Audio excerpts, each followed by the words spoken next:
The Marcia Week Show. It's the Marcia Week Show. From Barbados to Africa, voices unite. Educate minds, elevate sight. It's the Marcia Week Show. It's the Marcia Week Show. From Barbados to Africa, voices unite. Educate minds, elevate sight. It's the Marcia Week Show. Talk truth, build roots, stories unfold. Motivate change, mobilize is the mode, that's the MR code. Hey! We growing, we know it.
Good evening, Barbados. Good evening, the Caribbean. Welcome to the Marcia Week Show. And you just heard the national anthem of Barbados. And I'm holding in my hand, as tiny as it is, this is the national flag of Barbados. And we're very proud of the flag of Barbados, very proud of the anthem of Barbados. We are proud to be Barbadians, whether it is that some of us transplanted or we have double heritage like myself. But in a time like this, I think it's so important to assert the fact that we are proud to be Barbadian. There's just so much happening in this country tonight. And tonight we really want to put our pulse on it and really seek after solutions. It's one thing to see all of these things happening in the country. So much is going on. And so tonight we ask the question, what would you do if it was you? Because we want to take the crime from off the streets and we want to make it personal. We want to not literally bring it in your home, but in your heart. Bring it in a space where you can connect with it. Because for a lot of people, it's just in your head. It's in our heads. I think day by day, it's becoming more real. As we hear about drive-by and gunshots going off at a bus stop with children, a whole nursery school, most of the children had to return home because of fear. So it's coming really, really close to home, and we have to really, really take stock and put our finger on the pulse of it. And as I always say, the answer is us. We cannot sit and wait for anybody to come to help us, Barbados. I've been saying that for years. We can make the difference. And that's the reason we're having this show tonight. That's why we're here. That's why we traveled from St. Philip to be in the studio tonight, in a live setting, because we are very serious about solutions. What do we do? What would you do if it was you? We're going to present various scenarios tonight. And in our discussion, we have the three young men who have been joining us on Wednesday evening. That's Mr. Damien is with us. Wonderful. Mr. Jamal Sandiford is also with us, and Ramon Goodman is with us, and they're going to participate in that discussion. And we want you to be involved in it as well. Later in the program, we have a big surprise for you. Dr. Grenville Phillips will be with us right here in the studio. And he is talking about the fact that we have cultivated criminals. He believes that we have cultivated criminals. And I know a lot of times he might be a little controversial, but we probably need to stop and listen and see where we need to take responsibility. So we're going to listen tonight and see where we connect. And then at 9 o'clock, we're going to change the subject matter a little bit and talk about pension. And so we have Stephen Strickland, and he is going to join us virtually as we discuss what's happening with our pensions and with the NIS. And you might have some questions for him as well. So that is what we have lined up for you tonight. It's going to be a great evening. I'm just taking the time out. You see, I'm looking to just welcome Judy Jilks and Teroni and Mavis. Oh my goodness. It is so great to have everybody here with us tonight. It is indeed a privilege to have you. And even, you know what, I might not be able to get all the names of Shirley, and Calendar 2436, Marcia Miller, Bajan Boy, Dan. Oh goodness, we have such a packed program. I can't call all the names, but we appreciate you. And we're going to ask you to like and to share. We need you to do that for us. Please like and share. Very, very important that you do that.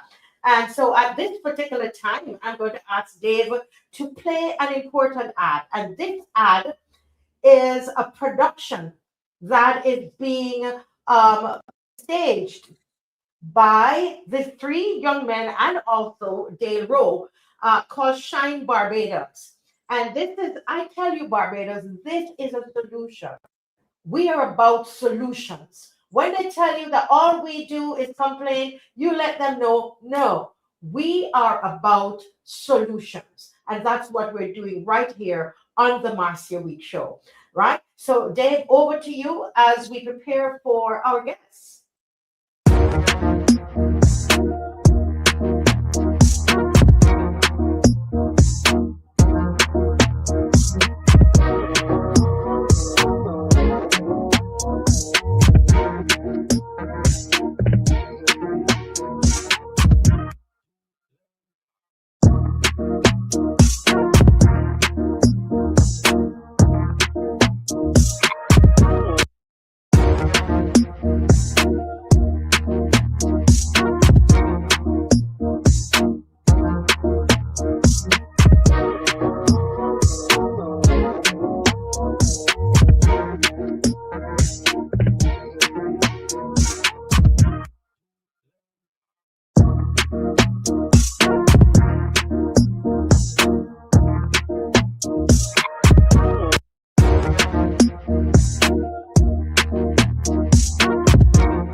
again, everybody, and we have the what is it? The troublesome three or No.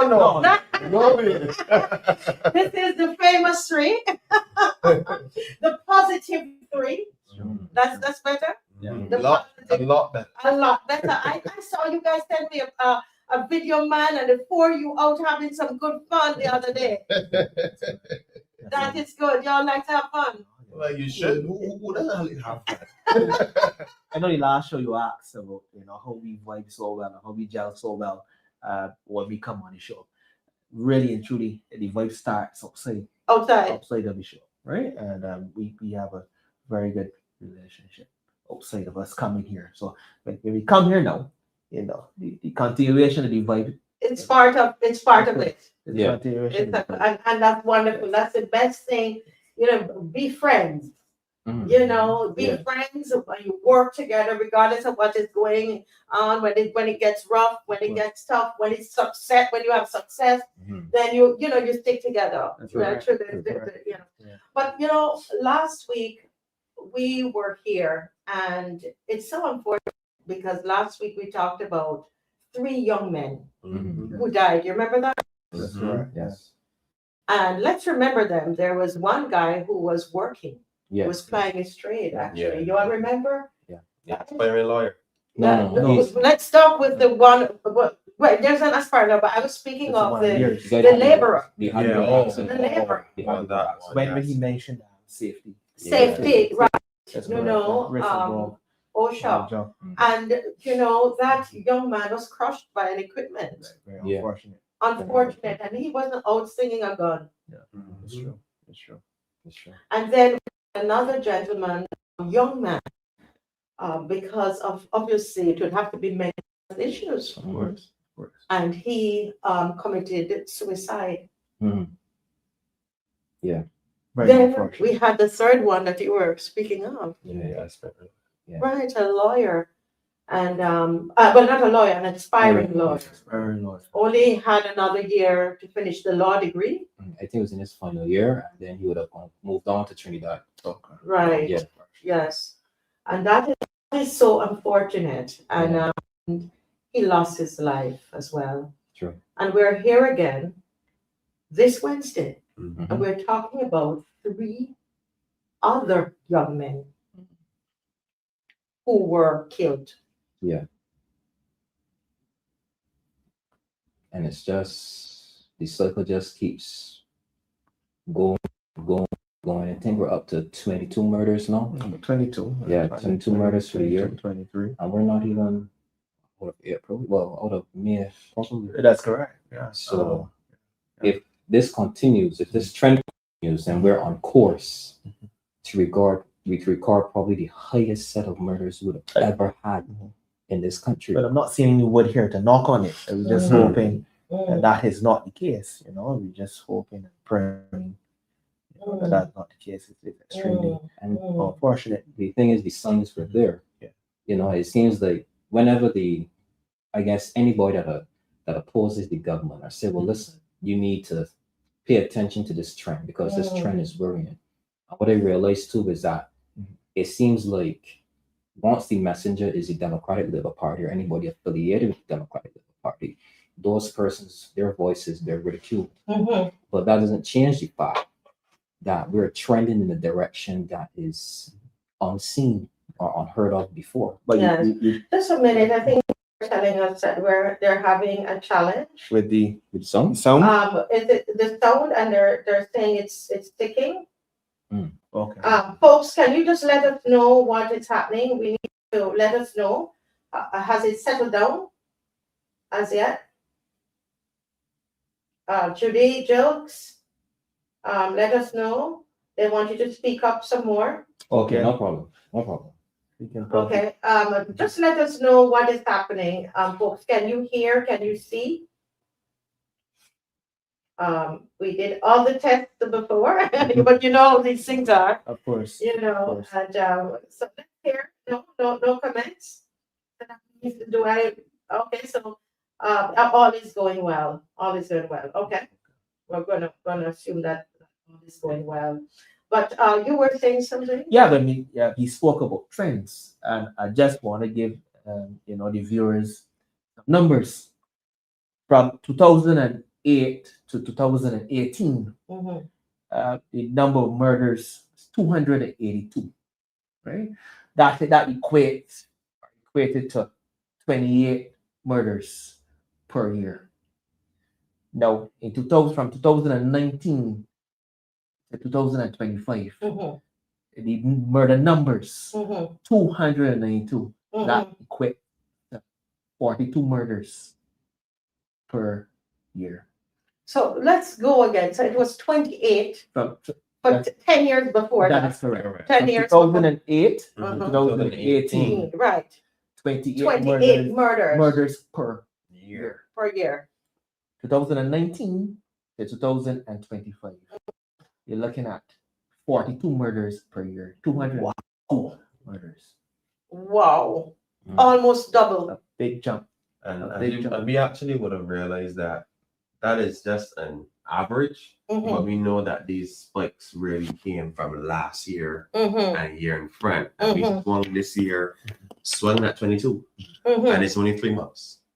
So, and it could it be coincidence that the murder started to spike after the shutdown of our favorite sporting The initiative? sports program. That is correct. The sports program. Of course. What? Tell me about that. Speak up a bit there for me, FANUS.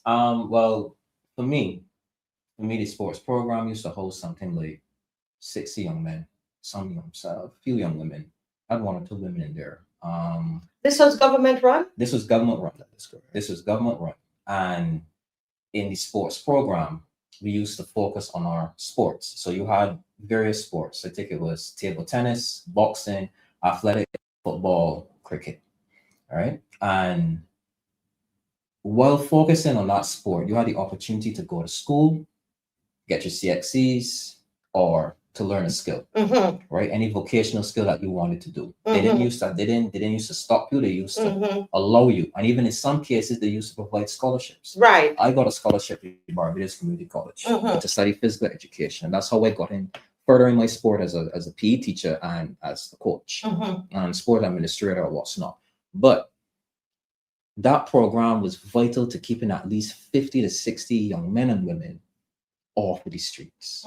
You get me? And it just feels as if, like, this government, while they're saying, okay, we scrapped it, but they've not put anything in place to replace it. And while they're saying that, okay, for the optics, they would say, oh, we start this initiative and we start that initiative and we do this and we helping entrepreneurs, young people and stuff like that. The program was housed within a very disciplined structure, which is the Barbados Defense Force itself. In the BDF. In the BDF itself. Okay. And we had to do things, we weren't soldiers, but we still had soldier-like duties. They sent us on details when they wanted people for volunteerism at, I guess, sporting events, and they would send us off to seminars to better ourselves as individuals and athletes. When they wanted officials for say like I guess to be big brothers and big sisters and role models, you go out and you speak to people and you say, well, listen, this is what the benefits of the program are, and this is what you can achieve while you're in here. Right. And that was shuttered. And I think that the cost per year was like $1.2 million or $0.3. About that. So that was slating. So my thing is, if you can't spend $1 million on 60 young individuals to just keep them on the street, but then you could come and tell me that we taking $275 million and we putting it in this fund, or we borrowing this to do that, and we taking this to do the next. You're spending 38 million on was it Carrie Festa? 37 million, something like that. 37 million. I think that number is the full number now? I mean, no, it's not. I mean, even from their own figures, it's over 40 million. There we go. But we're hearing it's going to go up to 100 million. Yeah, it's probably so that is quite interesting, But I thank you for that information. Yes, thank you. It's Thank good. you. Thank you. You see how research these guys are. You know, that's very interesting that in the last almost 7, 8 years, we are now at almost, we almost doubled what it was when the GLP was in power. That is correct. That is correct. And then to know that a youth program, they shut down a youth program. That is, wow. Did you all know that? Not just a youth program, but a youth development program. Thank you. The importance of the development factor. Something I noticed from what you were saying earlier, FANUS, was that it's not just 60 or so individuals, but it was a place of that contributed to disciplining these individuals. And I'm pretty sure each and every one of these individuals, that 1.3 million, created a lawyer, and who knows how many more. Right. So that is what I'm looking at when I think about a program being closed down. I ask myself, how impactful was this program? What was the purpose, and has it served its purpose? And I believe it has, and it should be one that is revisited and revitalized again. I mean, if you look at even the program, it actually what out Tino Best. Tino Best was part of that program. Of course. And we know Tino Best, he's very energetic. You know, and was able to take his energy and put it into something positive. You know, imagine that. How many energy. more Tino Best that were missed because they closed down? Yes. How long ago they closed down that program? I believe it 2018. I believe 19 or probably 18 or it seemed like as soon as they got it, that's correct. As soon as they got it, that's correct. But that is interesting. Is there a correlation? Oh, that's the question. You know, Is there a correlation? It's a serious coincidence. You know, our coincidence. Very, very interesting. And also, you see the shutdown of community centers as well. So there are a lot of community centers. Close. And what happened to the committee councils and so on? The councils that were stationed within the community to help curate the community and help develop and find the problems that need solving. And you know, what happened to all of those? Of course, you know, so it might be some level of correlation or coincidence, because the reality of it is you're looking at men. But look how much other instances and situations can affect other people. So for one person, you could have 5 or 6 families affected by the actions of that one man if he decides to be negative, if he did not go into the Barbados sports. There we go. But you know, wow, this is very revealing, folks. Very revealing this evening. And I know that the government watches this program. And we are about solutions. Before we started this program this evening, we prayed because we said, what is the point? What is the point of the program if we are just going to talk? And I feel that we have stumbled on something very interesting. Very, very interesting.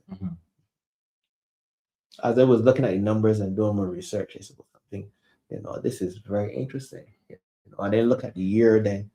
The program was closed. I look at the year the program was closed down. And so after that year, you know, the crime really started to spike, you know, really started to spike. And these things don't happen in a vacuum because there's other research that the Attorney General's office will have as well, where they're saying that some inmates, those inmates say that they were recruited into gang activity as young as 9. And then some individuals now were staying between the ages of 18 and 24 and even 18 and 30. If you want to really have if you want to look at that section, that cross section, they were saying that the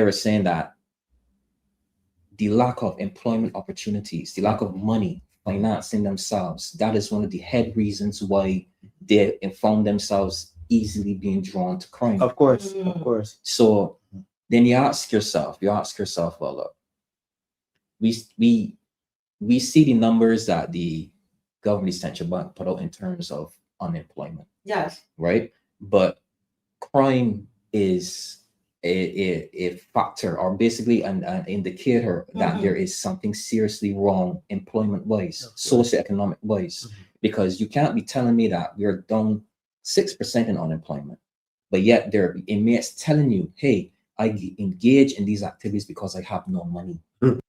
So something ain't making sense. Right. Something's not making sense. And while they're saying that unemployment is down, as Ramon keeps telling you, underemployment is a big thing. It's a Huge. big issue. Because you can't expect somebody to live off 25 to 30 hours a week.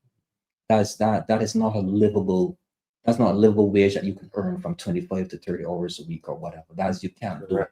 You can't do it. So people have no choice. When I talk to people that say, well, they got me a little job, pays work 3 days a week, but they still got me a little hustle, you know? You have to. Yeah, I got me a little hustle, and most of the time you hustle in, you're going and you go, I guess, sell products on on street, or you got, or from your home, drinks from your house or anything like that. It is that the going and hustling thing that can come quick to them, the money that come quick. And that's usually be the narcotics. So these people are finding themselves in situations where that they have bills to pay, they have children to support, they have family to support, and you might go and say, well, I will probably buy a couple drinks and see if I can hustle them, but the drinks isn't selling fast enough. But obviously, society like to engage in the recreational smoking and narcotics. So you will get that push. What is moving, what is viable, in other words, what is in demand? What is in demand? The aim is to gain revenue as soon as possible. If you find, I can say from my constituency, I've seen it myself. I've really seen it myself. I'm not want to disclose who or who does what, but I found that is the way to go. Some people find that a shop might take longer to make money than some of the stuff you just mentioned, believe it or not. Right. So a legitimate shop selling, what the community needs, groceries and so on, might go a little slower. So then, so there's an economic problem. Yeah. So we can't really talk around it. We have to address it. And another thing too, idle hands. Idle hands when you have the young people, and again, no excuse for crime and violence. Correct. But we have a lot of young people who aren't doing anything at this particular time, and as you mentioned, underemployment, I found as well too, which was very interesting. After I heard about the infamous call, I realized there was a rise as well too, where crime is concerned. I found that was very interesting, very, very, very interesting.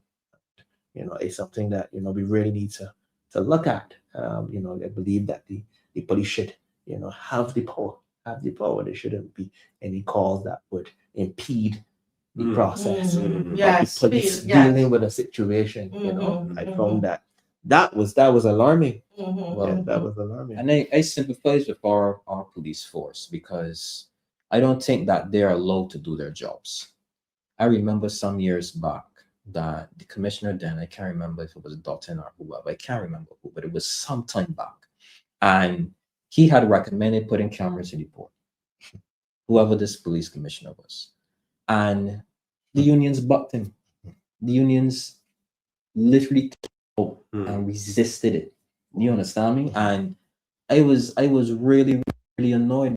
And here is the premier law enforcement authority, the guiding voice. This is the head honcho telling you, I believe that these weapons are coming to our ports of entry, and we need to increase the surveillance. And here is the union telling the police commissioner, no.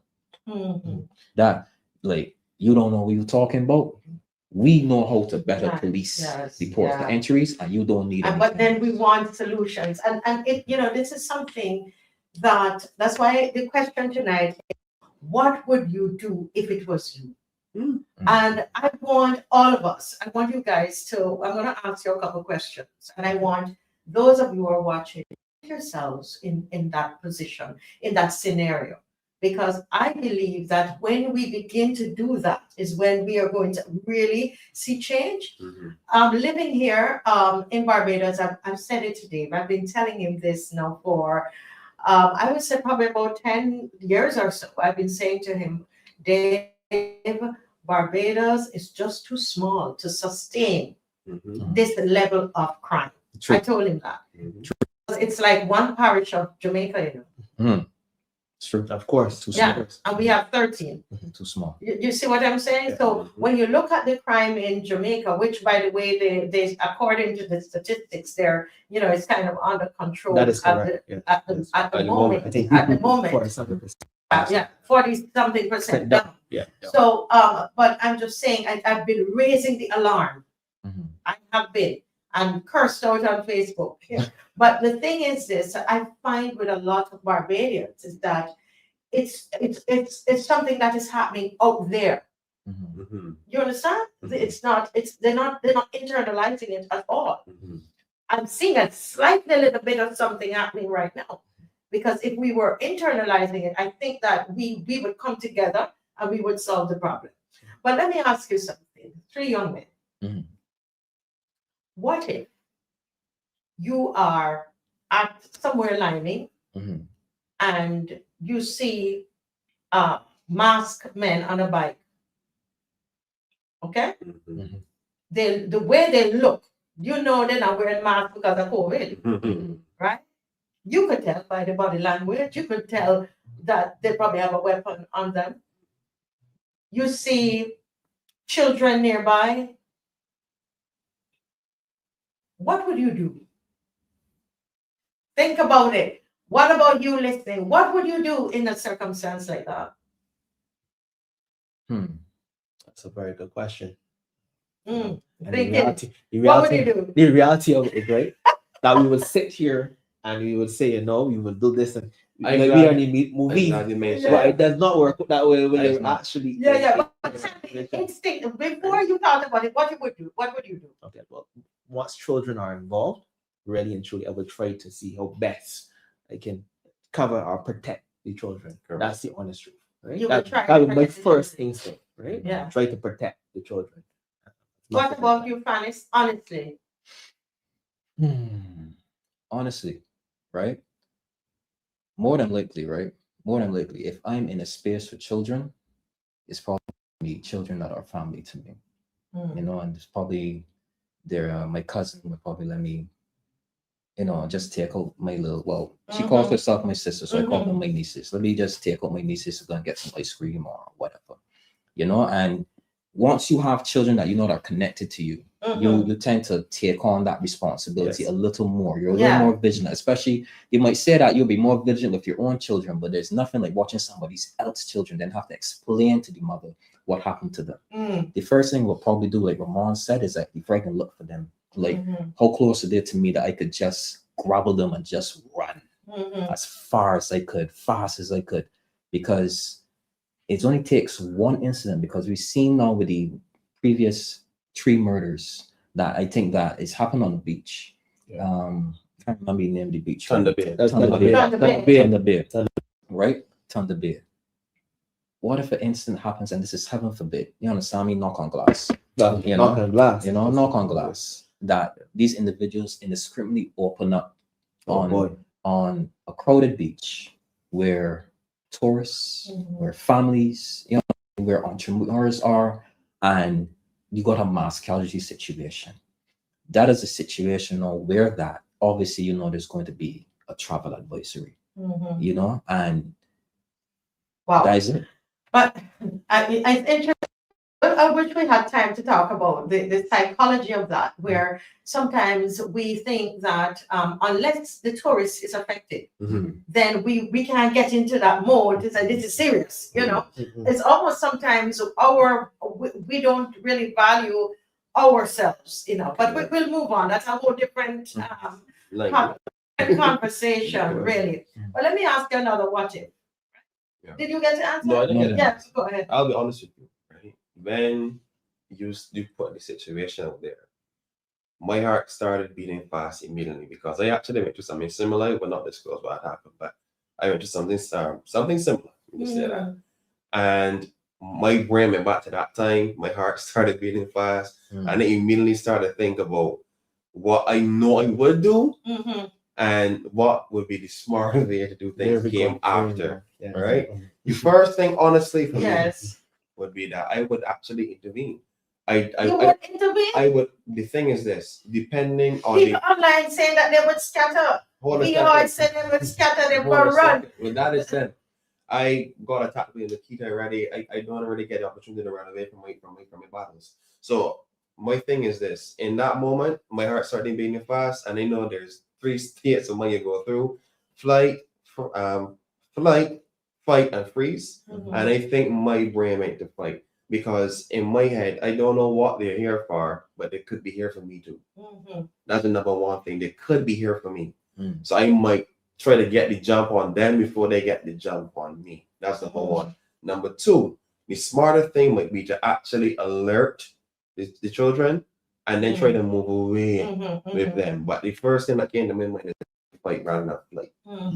The reality of it is that nowadays with the automatic weapons, bullets fly all over the place. Yeah. That's true. Yeah. And so And flame might not even ricochet, be the safest. the ricochet and everything. So Yeah. You might not even have time to alert that's the anybody. thing. That's the, Correct. because I was told once you hear the gunshot, you're wasting your time. It already hit you or missed you. Right. You know, this because obviously it travels faster, a little faster than the actual sound. And So you know, it's and from a psychological aspect as well, it might be easier to get close to that person, or you might be able to get closer to that person and disrupt their aim of vision or their alignment of trajectory rather than trying to escape or give them all the time in the world to aim.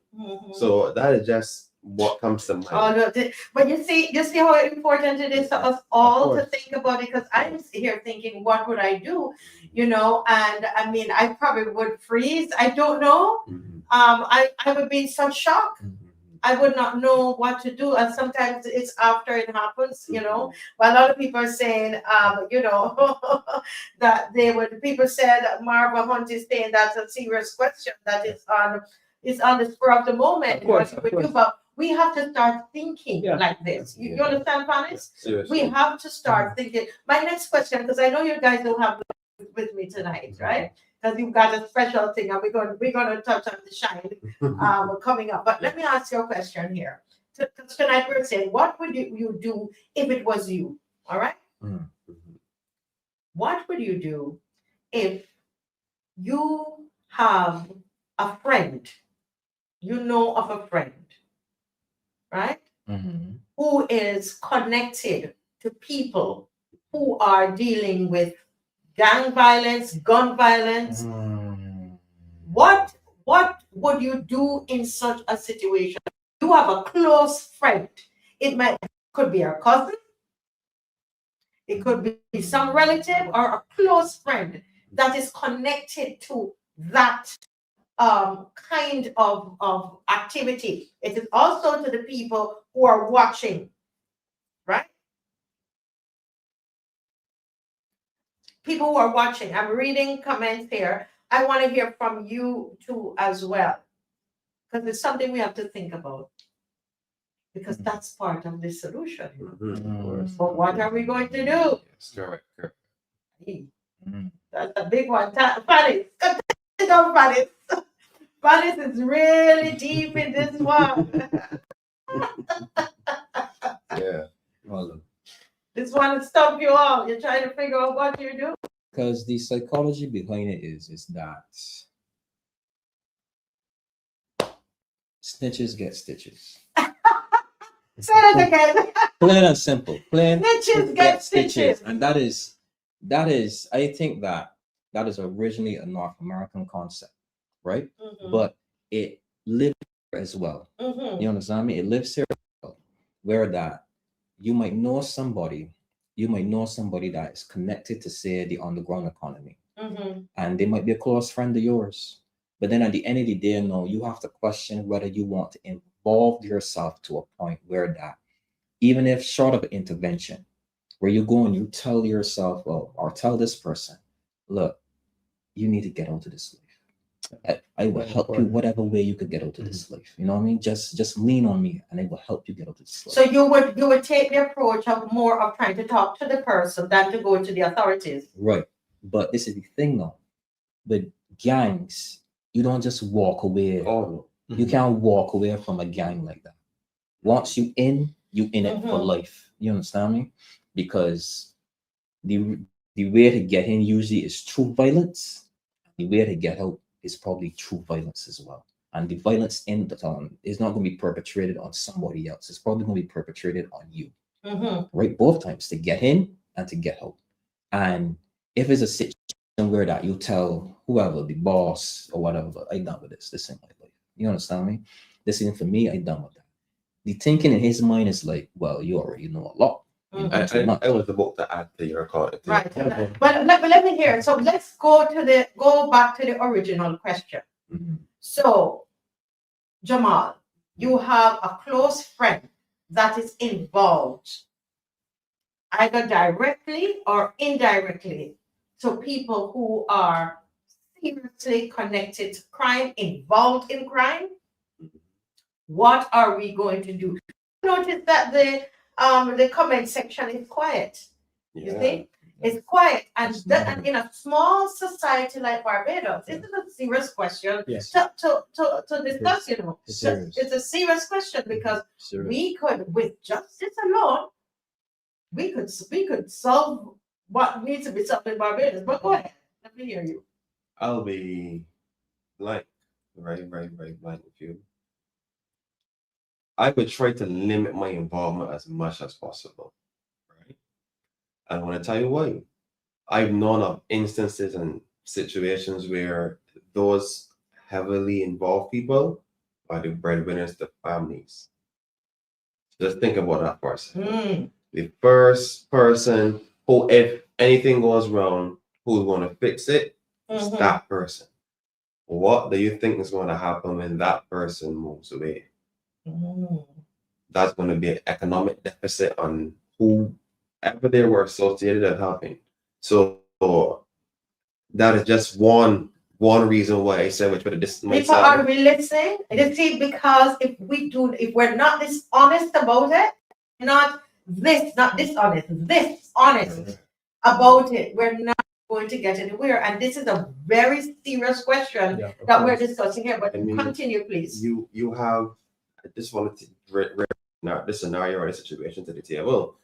There's a chain of households who, let me just say, one or two people within the household is making money, but they're not really breadwinners. This gang chief is a gentleman responsible for keeping the lights on, keeping the water on. Nobody in there is going to tell him anything. Nobody in there. They could hear that he sent 2 men off the block to go and shoot whoever. Nobody's going to say a word because they don't want their livelihood to change. So that is just one reason of which you might find people less likely to be involved or engaged or speaking out against these things. You normally find that even in recent times with the high crime rate, it's almost like people are being more desensitized. One point in time that would have been an alarming thing, that would have been the talk of the street. Now it's another tree. Okay, like there's a sense of these. Right, so they're not. So you're saying that in your case, you would pull yourself away. I would try to as much as possible, quietly as possible, just pulling yourself away. But you would not want to intervene because you do not want to break up the economics then of that family. But to add to what he is saying, basically, when Jamal was saying that we become so desensitized to it, you see it in social media. I've seen the comments. Man, crime was always about here, so it was bound to escalate. These people have already accepted their fate. So I can add to that point. Ramon? Well, I will start with an intervention, right? Just as what Damien would have said. They should have a one-on-one with the person, and but see if I could encourage him to move away from that life. Right? Failing that, I will do like Jamal.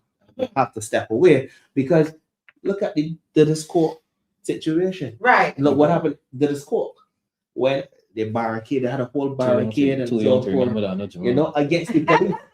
Against the police. And also Jamal made a very good point. And again, no excuses for it, but he's a factor.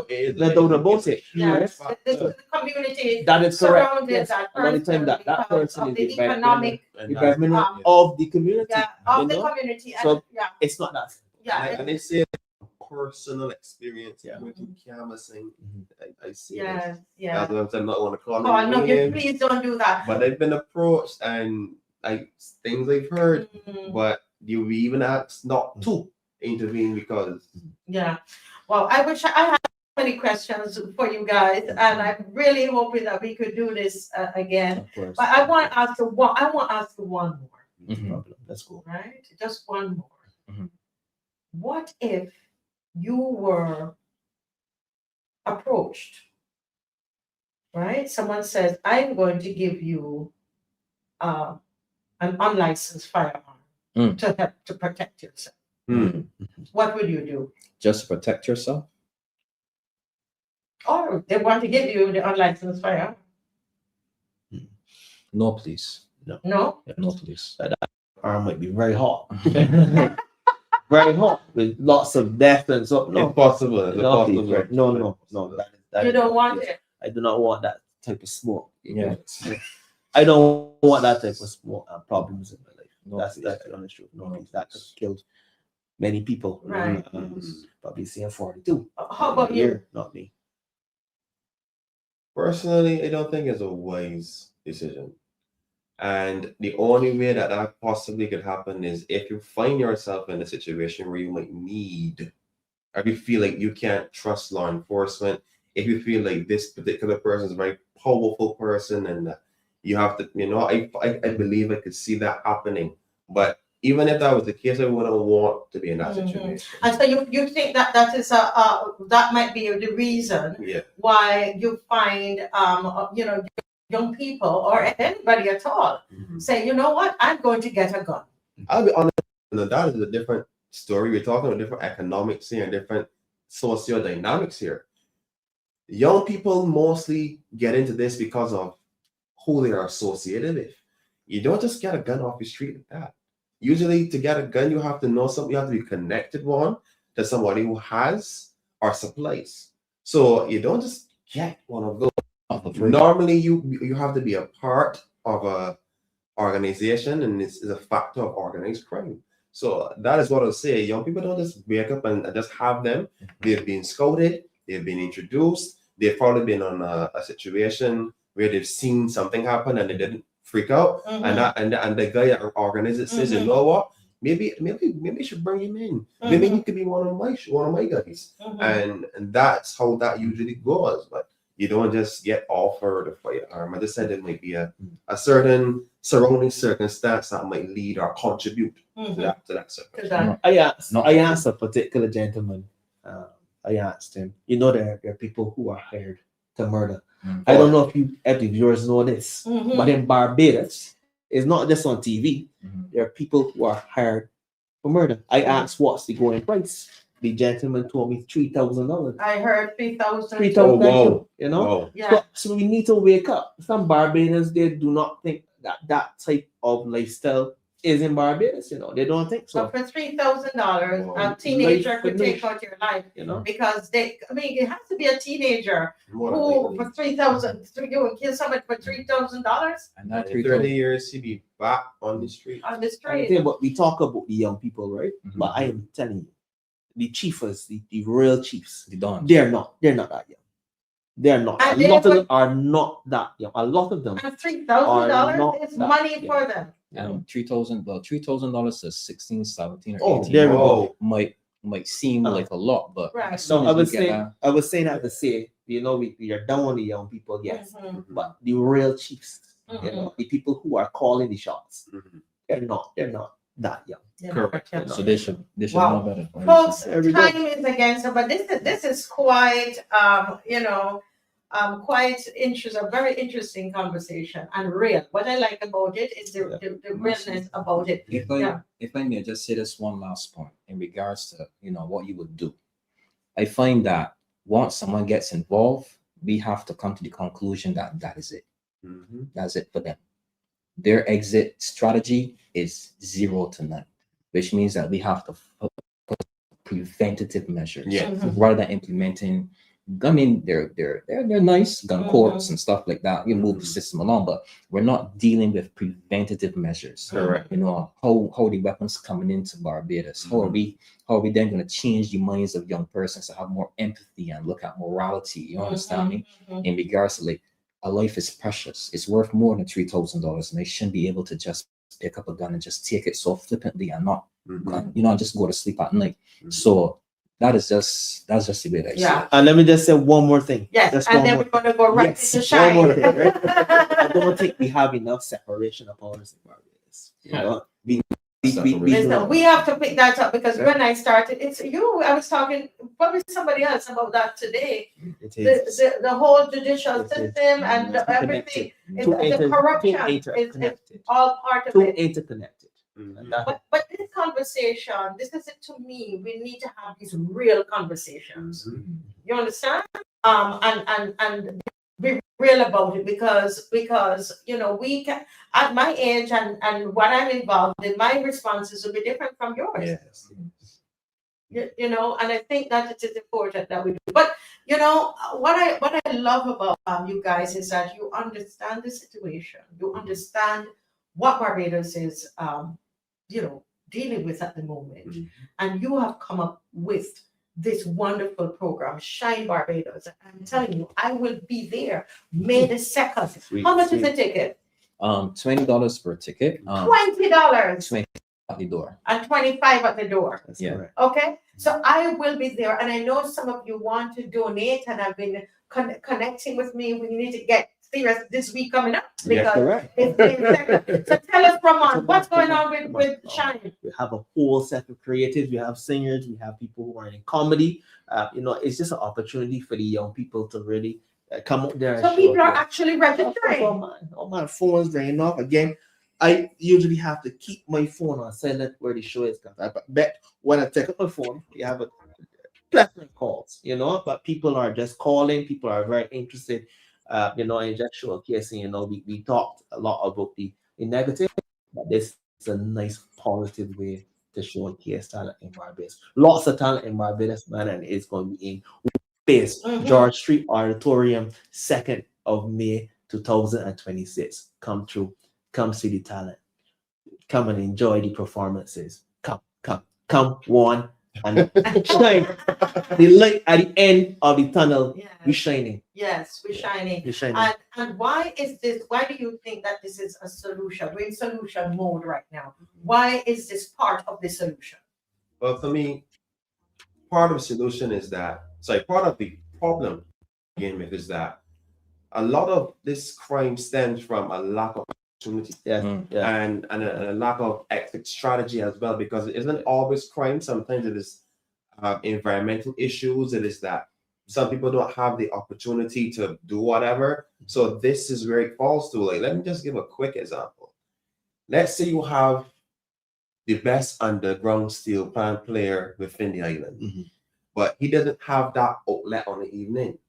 What does he have? He has a place where he could go, have a chat with some like-minded or young same age fellow. One might pass him something to smoke, and next thing needs another. That's true.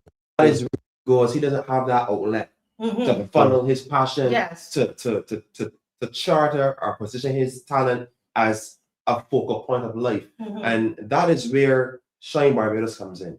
We offer you that opportunity to shine. We give you a chance to showcase to not just us, but the entire country, what your skill is, what your talent is, and how serious you are about developing your craft. Yes. And let me ask you, because I know you guys, because you tell me you got to go, you're going to do some work right now. But so let me ask you though, what are we supposed to what are we going to experience at Shine Barbados May 2nd? What time it starts? 6:30. 6:30. 6:30. What are we to experience? You're going to experience, what can I say, a collection of cultural experiences. We have the singers, the comedians. I think there's a dance group. That's correct. There's a dance group where you can see a setting with an ambiance of just excellence, cultural excellence. We want it to be as professional as possible too, because you have judges. We won't be connected to judging in any way. We're just bringing off the event. So we want people to see. We want people to come out and just immerse themselves in the different types of talent that we have and the talent that's going to be on showcase. And we want the people to be also very vibrant, because crowd responses will go to the judging points as well. We want people to come out and support the acts. whether you know them or not, whether you support them or not, whatever, just come out and just support them. Keep as much noise as, because we want to also encourage them. For sure. We want them to get accustomed and be crowd drunk. You know?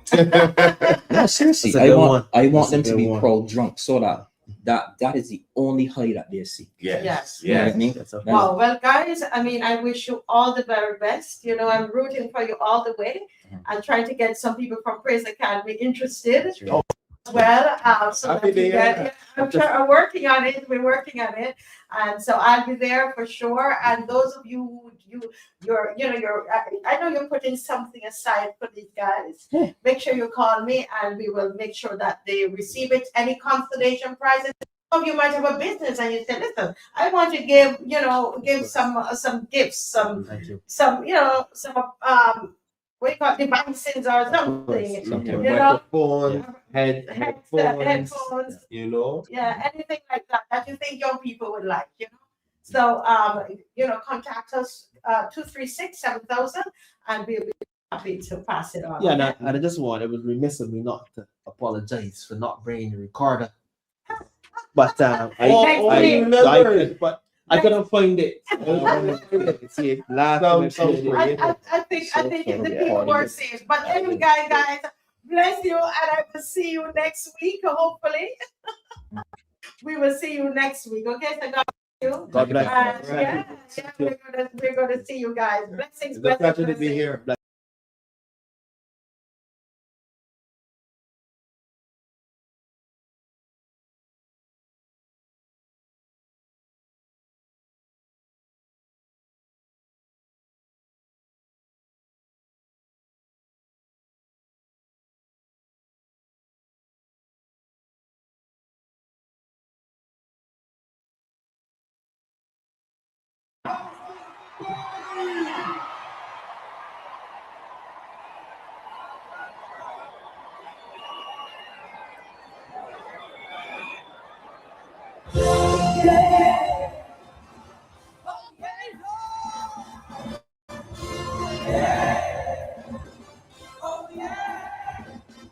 Big discussion about national heroes on the radio station, on the calling shows. A day for Barbados sparking big debate. Is he a true hero? The question of late, my opinion.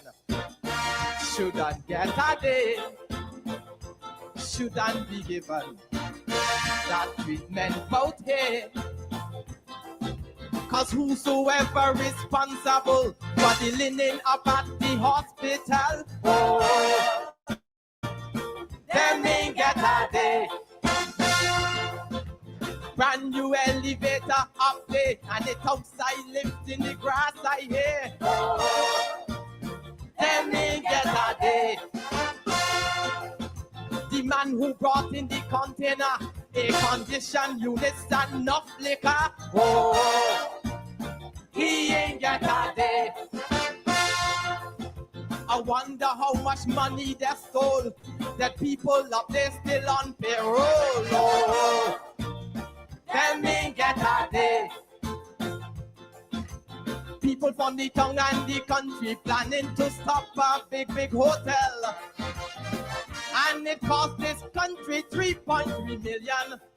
Well, cow getting 1.5 million because he ain't get a contract, and nobody got a day for that. That's why I say we must know who our heroes are. We must hail them from near and from far. We must know famous from notorious. That is a must here in Barbados. This nation was not built by our leaders alone. So many heroes out there are unknown. But I can support the idea to pull a roll barrow down from our history book. It is fair. Leave a roll barrow there. Barbados! Right there. Yeah. Oh yeah. Yeah.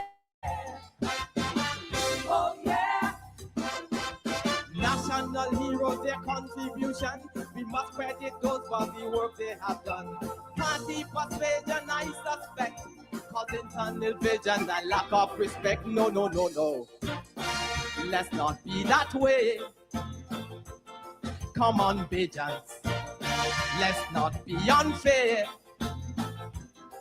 Cause two run away and come back to sue retail. One gone again, the next get paid. Oh, them ain't get a day.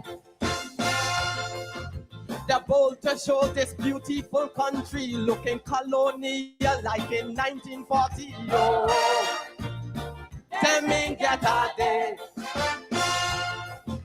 The wrong approach they adopt about hey, compelling me all about child care. Oh, them ain't get a day. Pre-suppose sexual activity that's going on up at Glendale. Oh, I know them want a day. I thought it was over, but I was misled. Look, Chief Sue NCF instead, and she ain't get a day for raising the dead. Somebody gave a man under Miss Miller more money than the Prime Minister, and that party didn't get on her. That's why I say we must know who our heroes are. And we must hail them from near and from far. We must not famous from notorious. That is a must here in Barbados. This nation was not built by our leaders alone. So many heroes out there are unknown. But I can't support the idea to pull a roll barrow down from our history book. It is fair. Leave a roll barrow there. Right there. Come on, bitches, you gotta know. Yeah. Oh, yeah. Oh, yeah.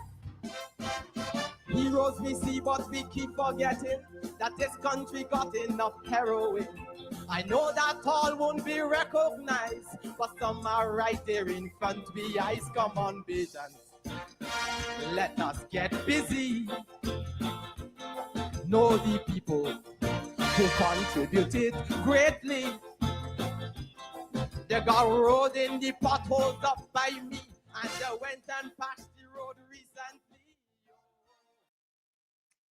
Well, that is Red Plastic Bag. They don't get a day. Right.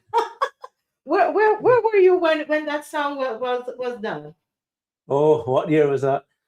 Oh my goodness, we don't even know. Right. Neither of us, we know. I'm sure Okay. Dave is going to tell us. But tonight we want to welcome Mr. Grenville Phillips. Thank you. Right? It's Dr. Grenville, Dr. Grenville Phillips with two L's, you hear people? And I put one L and he made sure that he let me know it's two L's. In the All right? Phillips. Yes. Phillips, it's a pleasure. It's really a pleasure to have you in studio. It's the first time. Yes, really. that's true.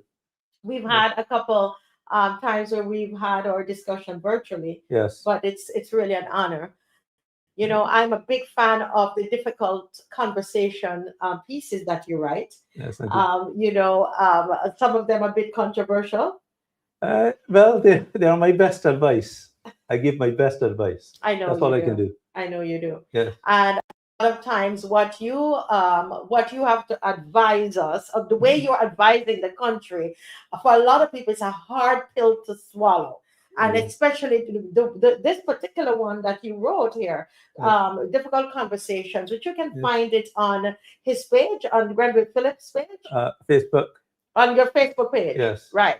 And the title of it is Cultivating Criminals. Yes, part 1. Part 1. And so I hope after this you will come to us with part 2. But I was very intrigued by it. And you know, you said you're making some big claims in that article. Yes.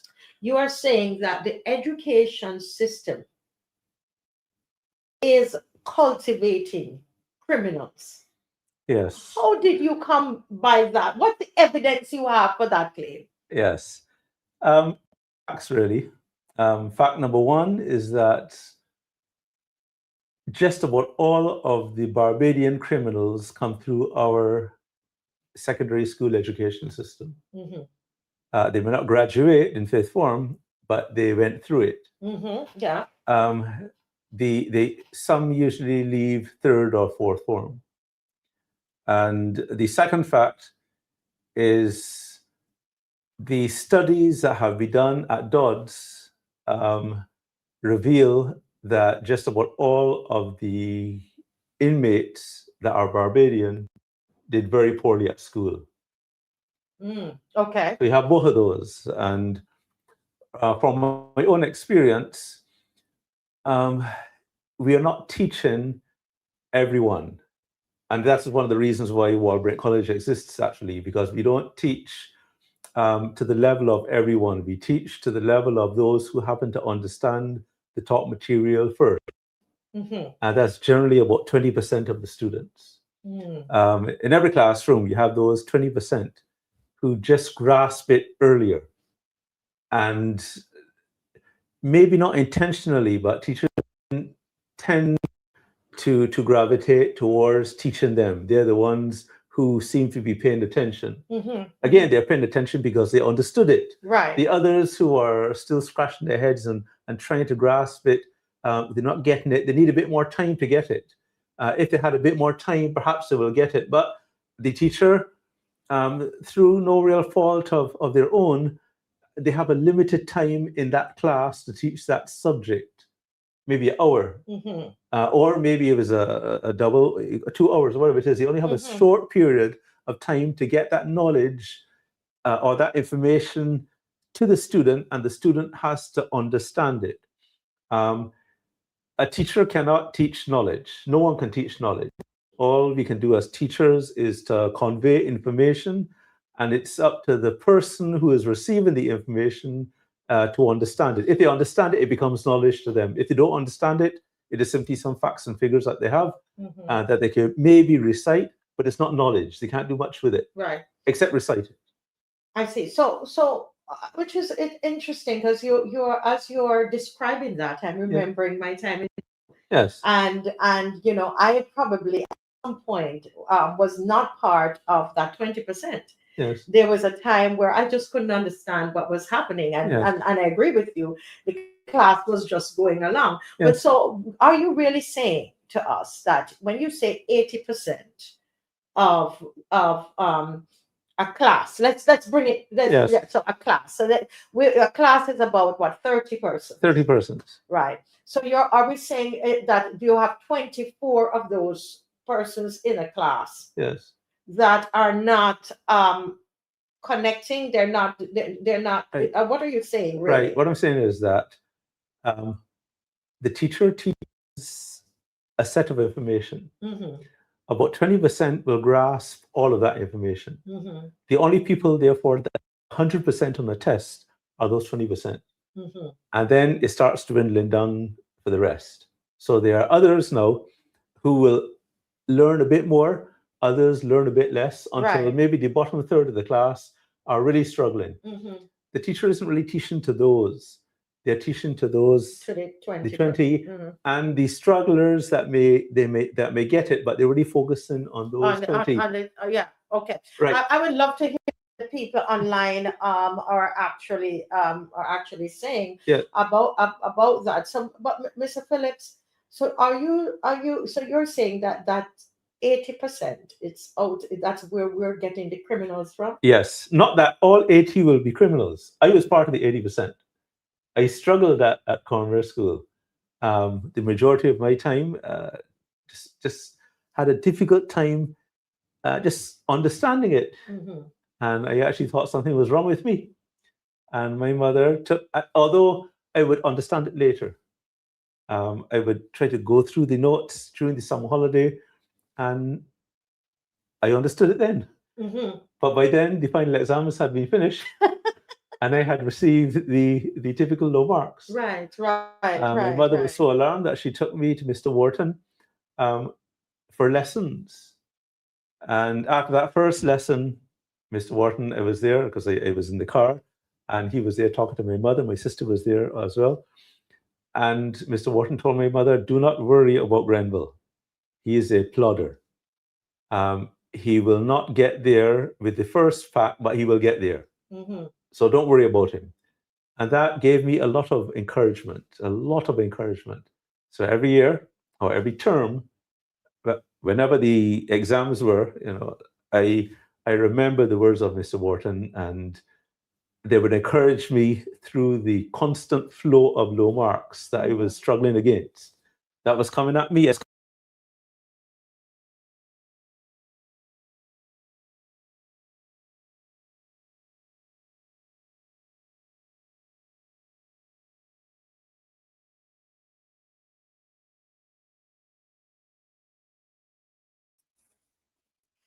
Okay, Yes. we're back on. But it seems like no, not really. Okay, hold a second, guys. We have some problems here. Let's see what the issue is. We're gonna come back to you. Let me know if you can still hear. If you can still hear, we seem to have lost our connection with our camera. Can you guys hear? Can you hear? Can you hear? Let me know if you can still hear us. We seem to have an issue. Okay, so okay. All right, so you're still hearing us. okay. We can continue then. Okay, so we'll continue. Let us know if you are having. Okay, you can still hear. You're still hearing. Okay. Yes. Okay. Wonderful. Right. Yes. So I plodded along until fourth form when everything clicked.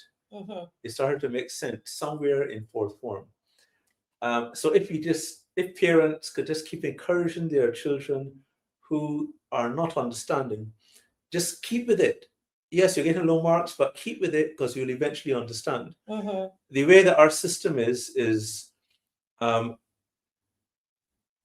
we teach to those 20%, and then we somehow convince ourselves that those who don't get it early are somehow defective. They're just not bright, and maybe we can tolerate them at school and try to direct them to go and work with their hands. You're not bright enough. Something's wrong with you. Go and work with your hands. Right. When the truth is that everyone can understand everything. You will eventually get it. So just because you didn't get it early doesn't mean that you're not as bright as the other fellow. The fellow that understood it early, the only thing that happened is that they understood it early. That's it, nothing else. They're not better than the one that understood it later. They're not more superior to those who understood it later. They're the same human, they have the same brain, it's just that they happen to understand it earlier. Why? Maybe the parents encouraged them, maybe they're looking at a lot of Animal Planet on the TV, maybe the parents gave them some encyclopedias. Whatever the reason, maybe they had some early lessons, maybe the parents talked to them a lot more. Whatever the reason, they got those little advantages and they were able to understand the material earlier. Yes. Not as designed, because the design should be you teach to everyone's level. And those who get it early will get it early, but you're teaching hopefully to the 80%. That's what should happen. But that's not what happens. We don't. So at Warwick College, we teach to the 80%.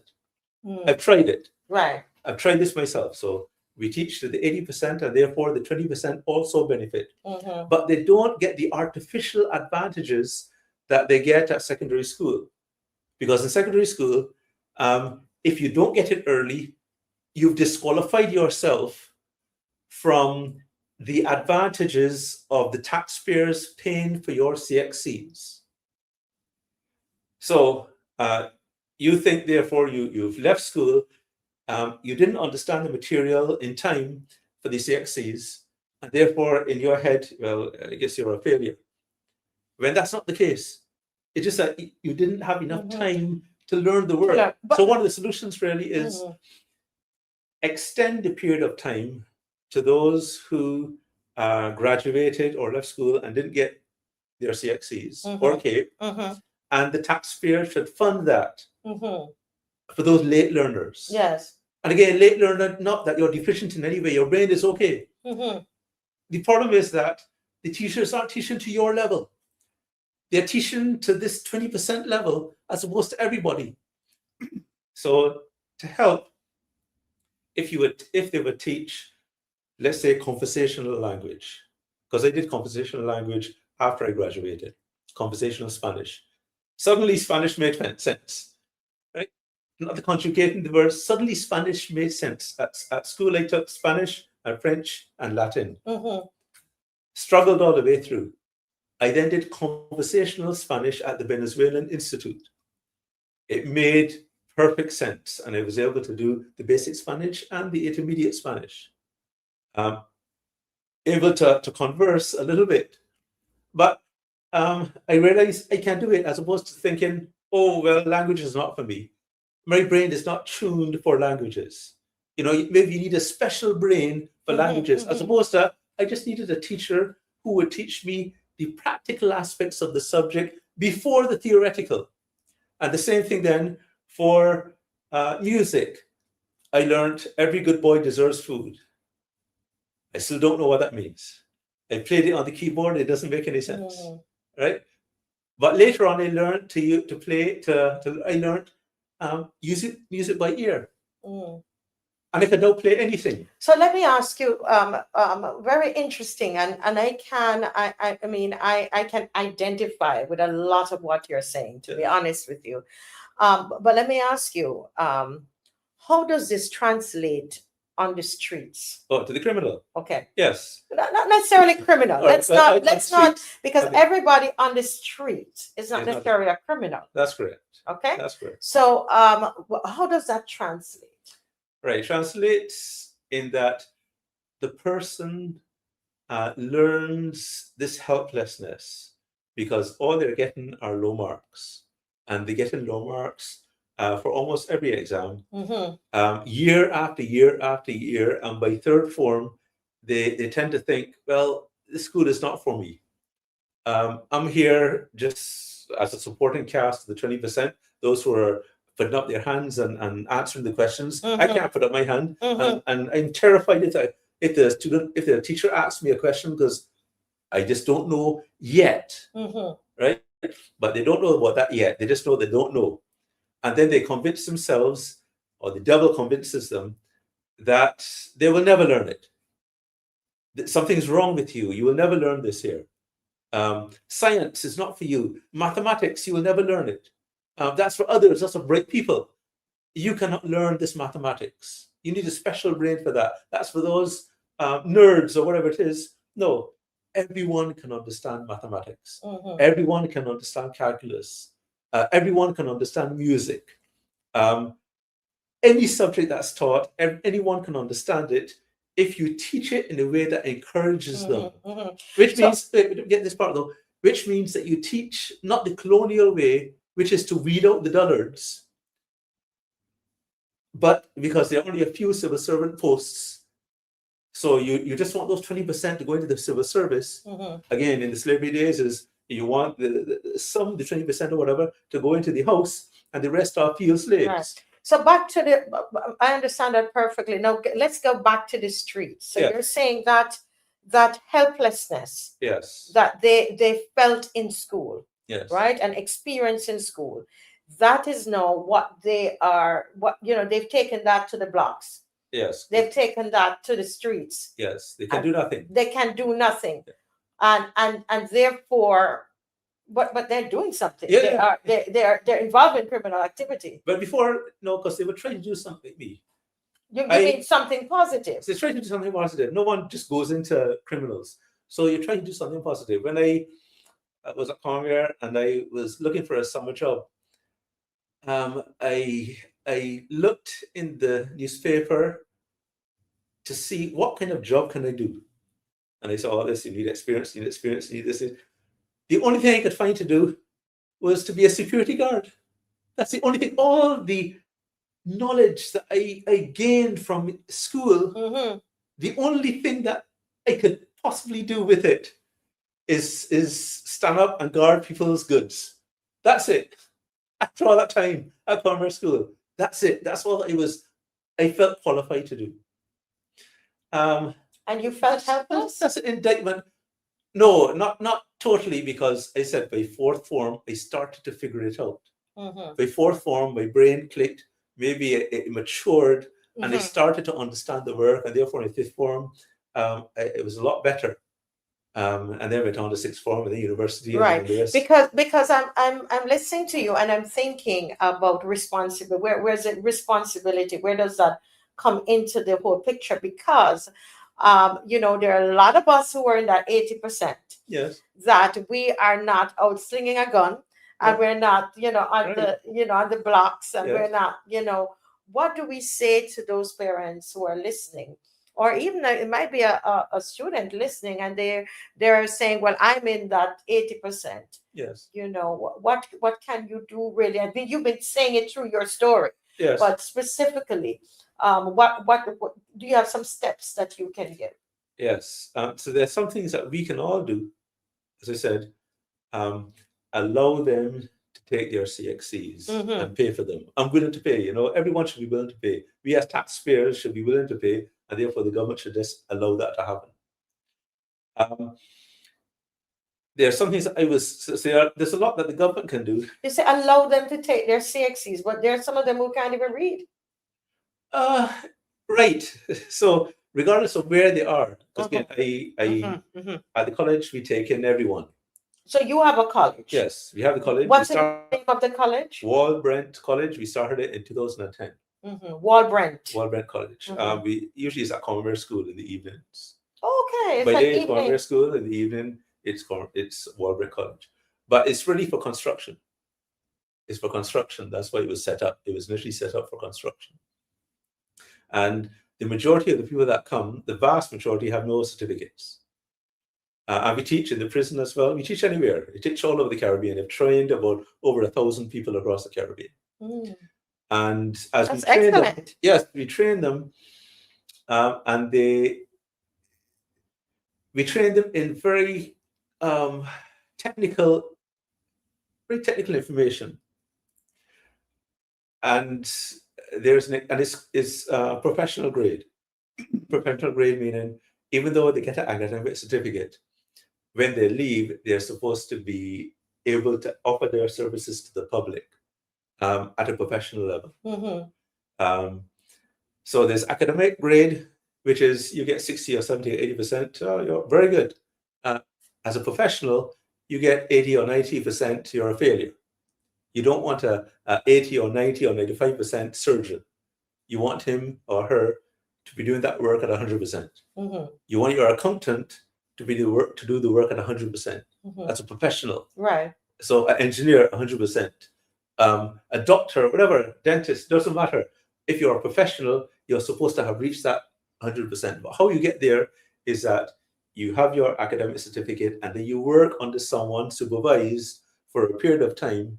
You apprentice basically, and then you are able to be a master, if you will. You've mastered the craft. And that's again what you'll see in part 2, that we need to return to the apprenticeship system, where we take these fellows. Again, there's two ways. I shouldn't complicate it. There are 2 solutions to this. Number 1 is in the school system, rearrange the secondary school curriculum that you teach the easier to learn parts, the practical parts of the subject first, that everyone understands. 100% of the students understand, which includes the 20%. They're not disadvantaged there. And the 80% are not disadvantaged. So you're teaching to the level of the 80%, which will then include the 20%. And they then learn the music by ear. They're all encouraged. And then they are willing to exercise the discipline necessary to to understand the theoretical parts because they want to know, expand their knowledge. Right. Because they got it done. They can play music. They can speak a language. Know that you can speak a language. Feel accomplished. Yeah, you got that now. Makes and sense. Therefore, you're not helpless. Yeah. You're not helpless. You're not. So nothing's wrong with your brain. And therefore, you're willing now to sit down in the class and really want the additional knowledge that you can now perfect this craft or get better at this craft because you've learned something. Right, right. So that will stop really the flow of potential criminals, if you will, into the system. But what do you do with the persons that are here now? What do you do with the criminals that are here now?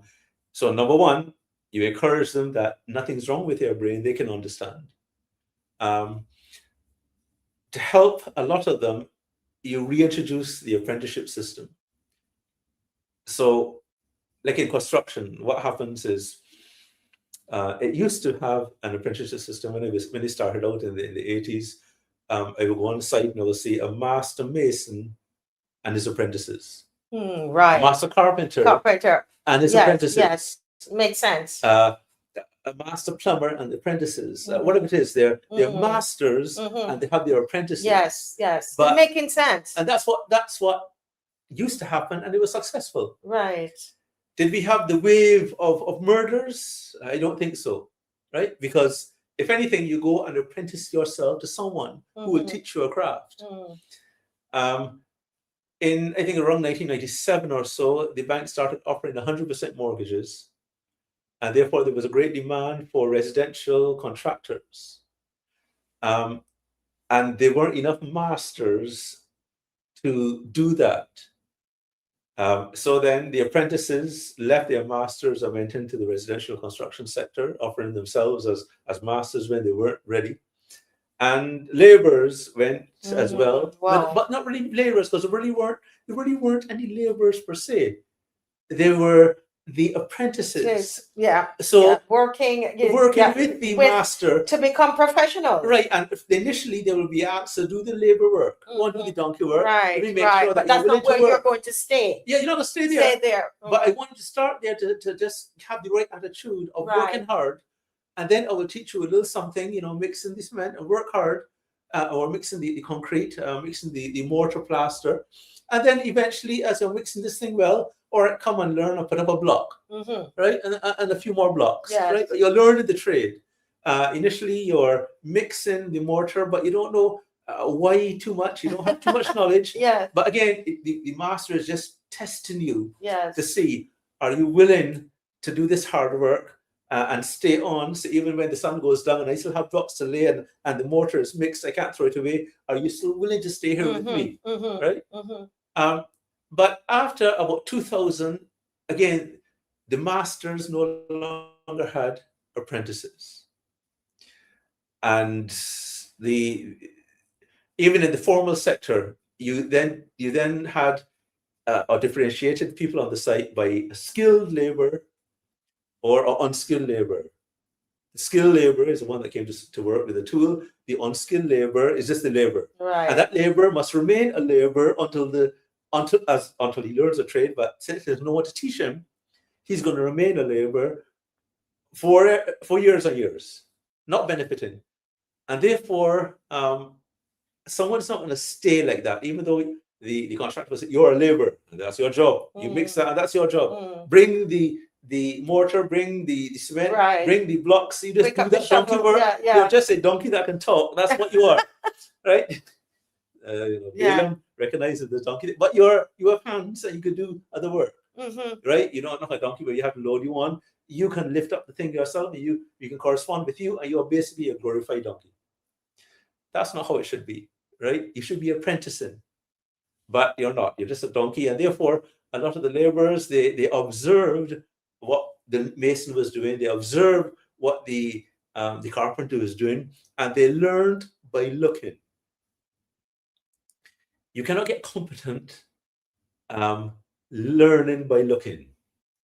You just get a little knowledge, but you're not being competent. You're competent when you are doing something Mhm. supervised by someone who Yes. knows more than you, Correct. who could tell you, but this is why you have to do this way, and what you're doing there, or a little error there, come and do it this way. But let me You're let me trained. pause you there, because this is the second time that we're having this conversation. Well, let me talk about this, Yeah, or writing about this since 2000. 2000. And A quarter of a century. Yeah. A quarter of a century. I love the idea that you have actually started something. You have a college that is right there at Combermere, which you Yes. said it's in the evenings. Yes. How entrenched is that, or how far have you reached into the communities, on the blocks? Do you have where do you get the students? Right.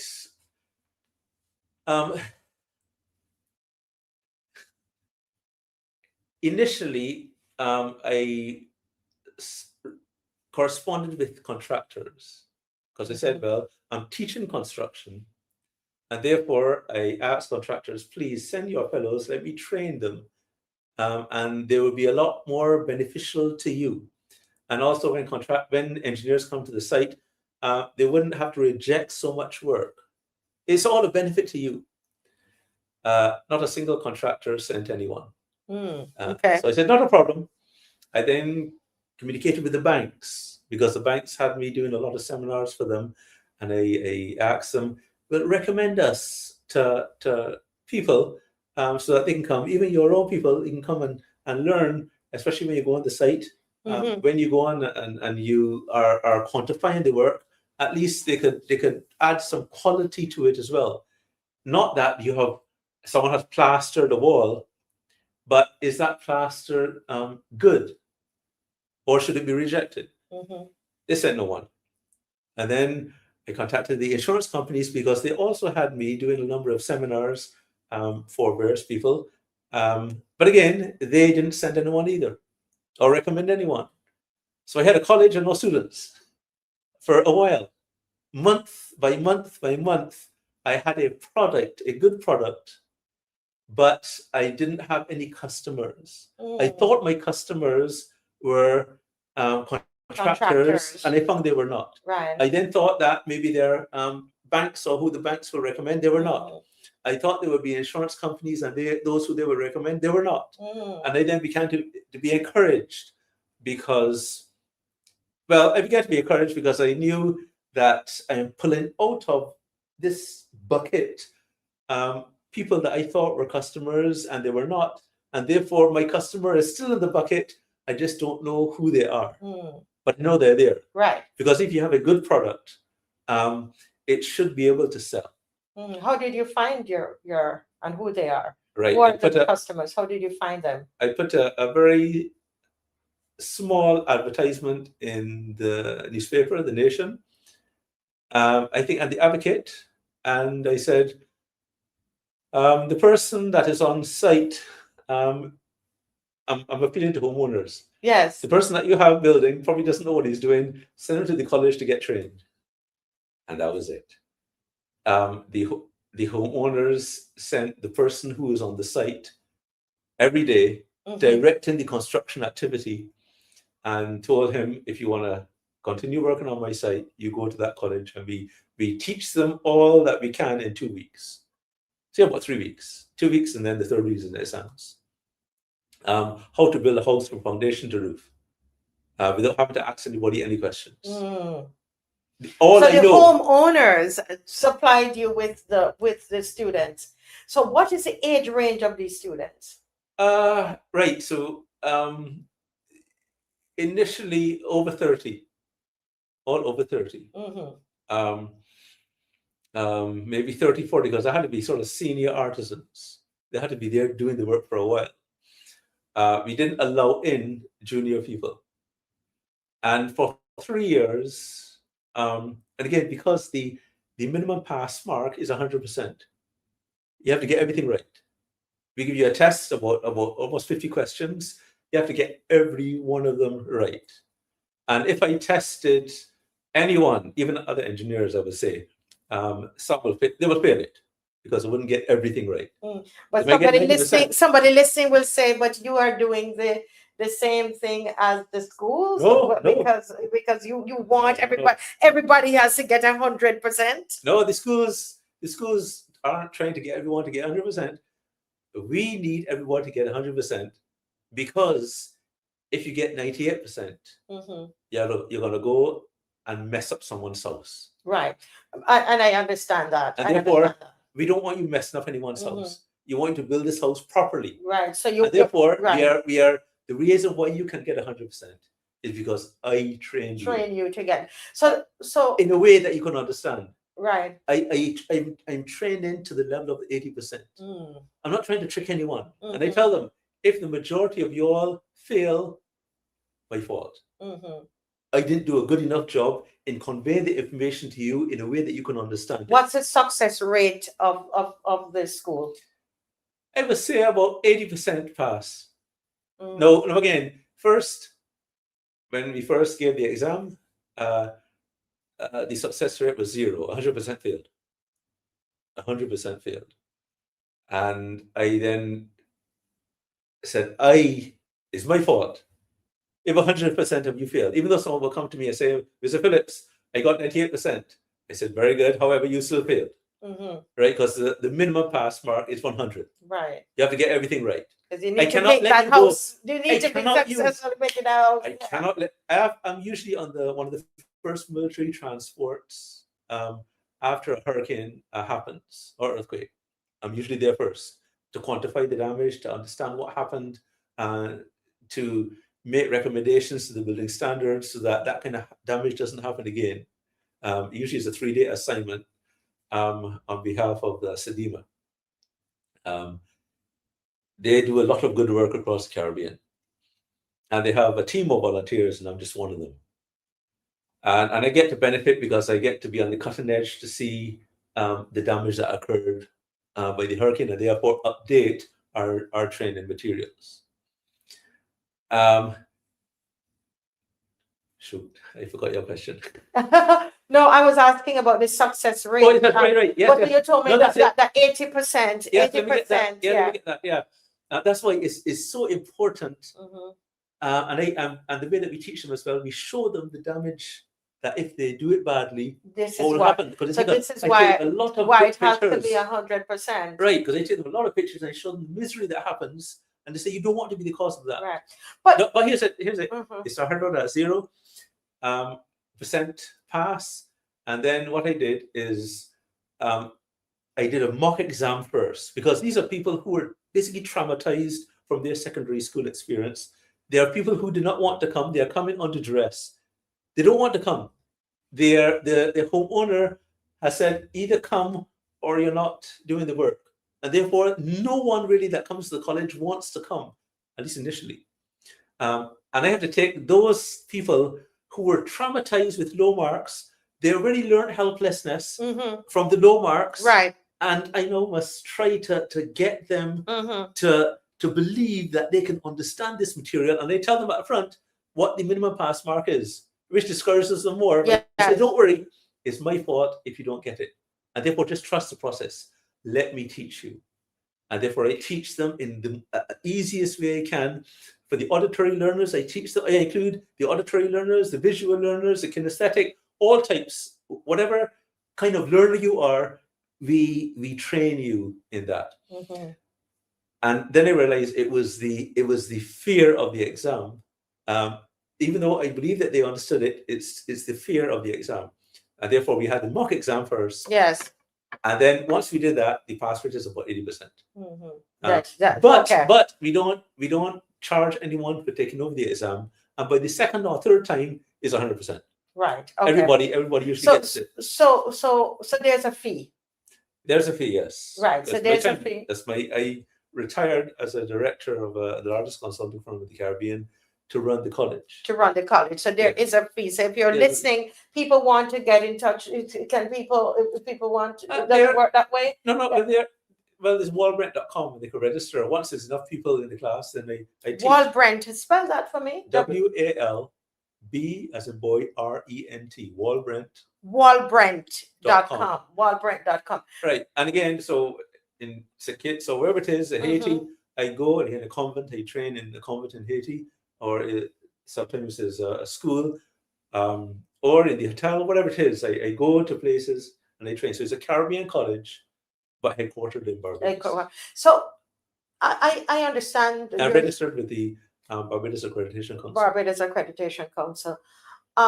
So, Mr. Phillips, I am thinking here that your students are between what, 30 and 40 years old? How are we going to get to the guys on the block? Yes. Because you're saying you're here. We're talking about the cultivating criminals. Yes, but I was to say though, right, through the education system. How are we going to get to those guys at the block for them to be part of your school? Yes. So what in 2012, I started volunteer teaching at the prison, and I would teach there 3 days a week, and I would teach 3 courses. 1, the construction, 2, entrepreneurship, and 3, playing the keyboard by ear. And in every course, and I bought keyboards and I took them there, and in every course, I would still teach the keyboard by ear because I can teach anyone to play the keyboard in 15 minutes. And if it's like riding a bicycle, once you get the hang of it, then you can get it done.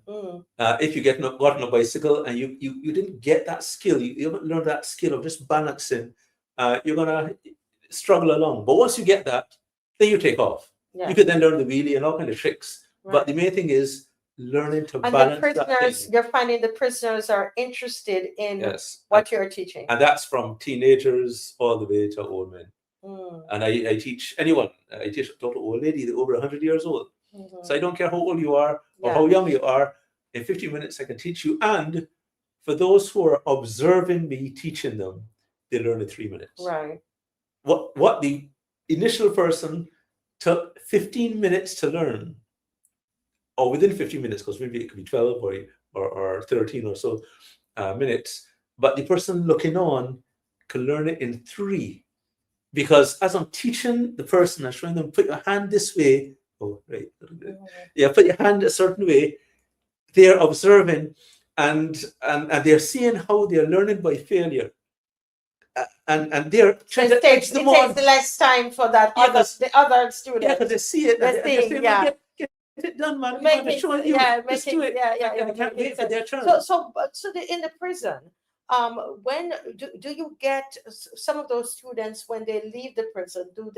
Is it something that they continue? Do you continue working with them when they get out of the prison? Right. So when they come out, I work with whoever I can work with.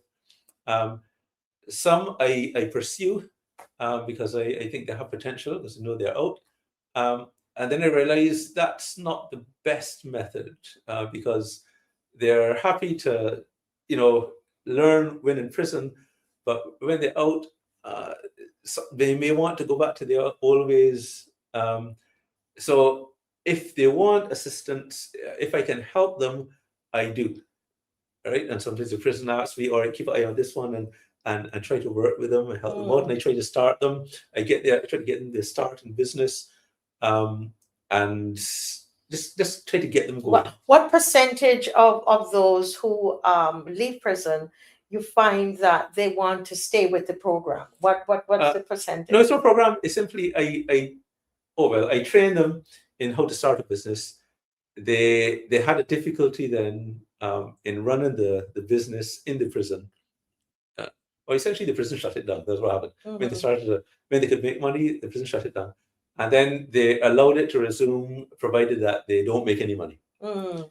So I teach them the principles of entrepreneurship because I am the 2014 winner of the National Innovation Competition. Yes, I remember that. Actually, I am the current winner of the National Innovation Competition because after I won it, then the government shut that down too. Yeah, you haven't had any sense. Right, they haven't had. Therefore, I am the current winner of the National Innovation Competition. Unfortunately, I won it in 2014. I was given the prize in 2015 after I started Solutions Barbados. And that was apparently the worst sin I could do in this country.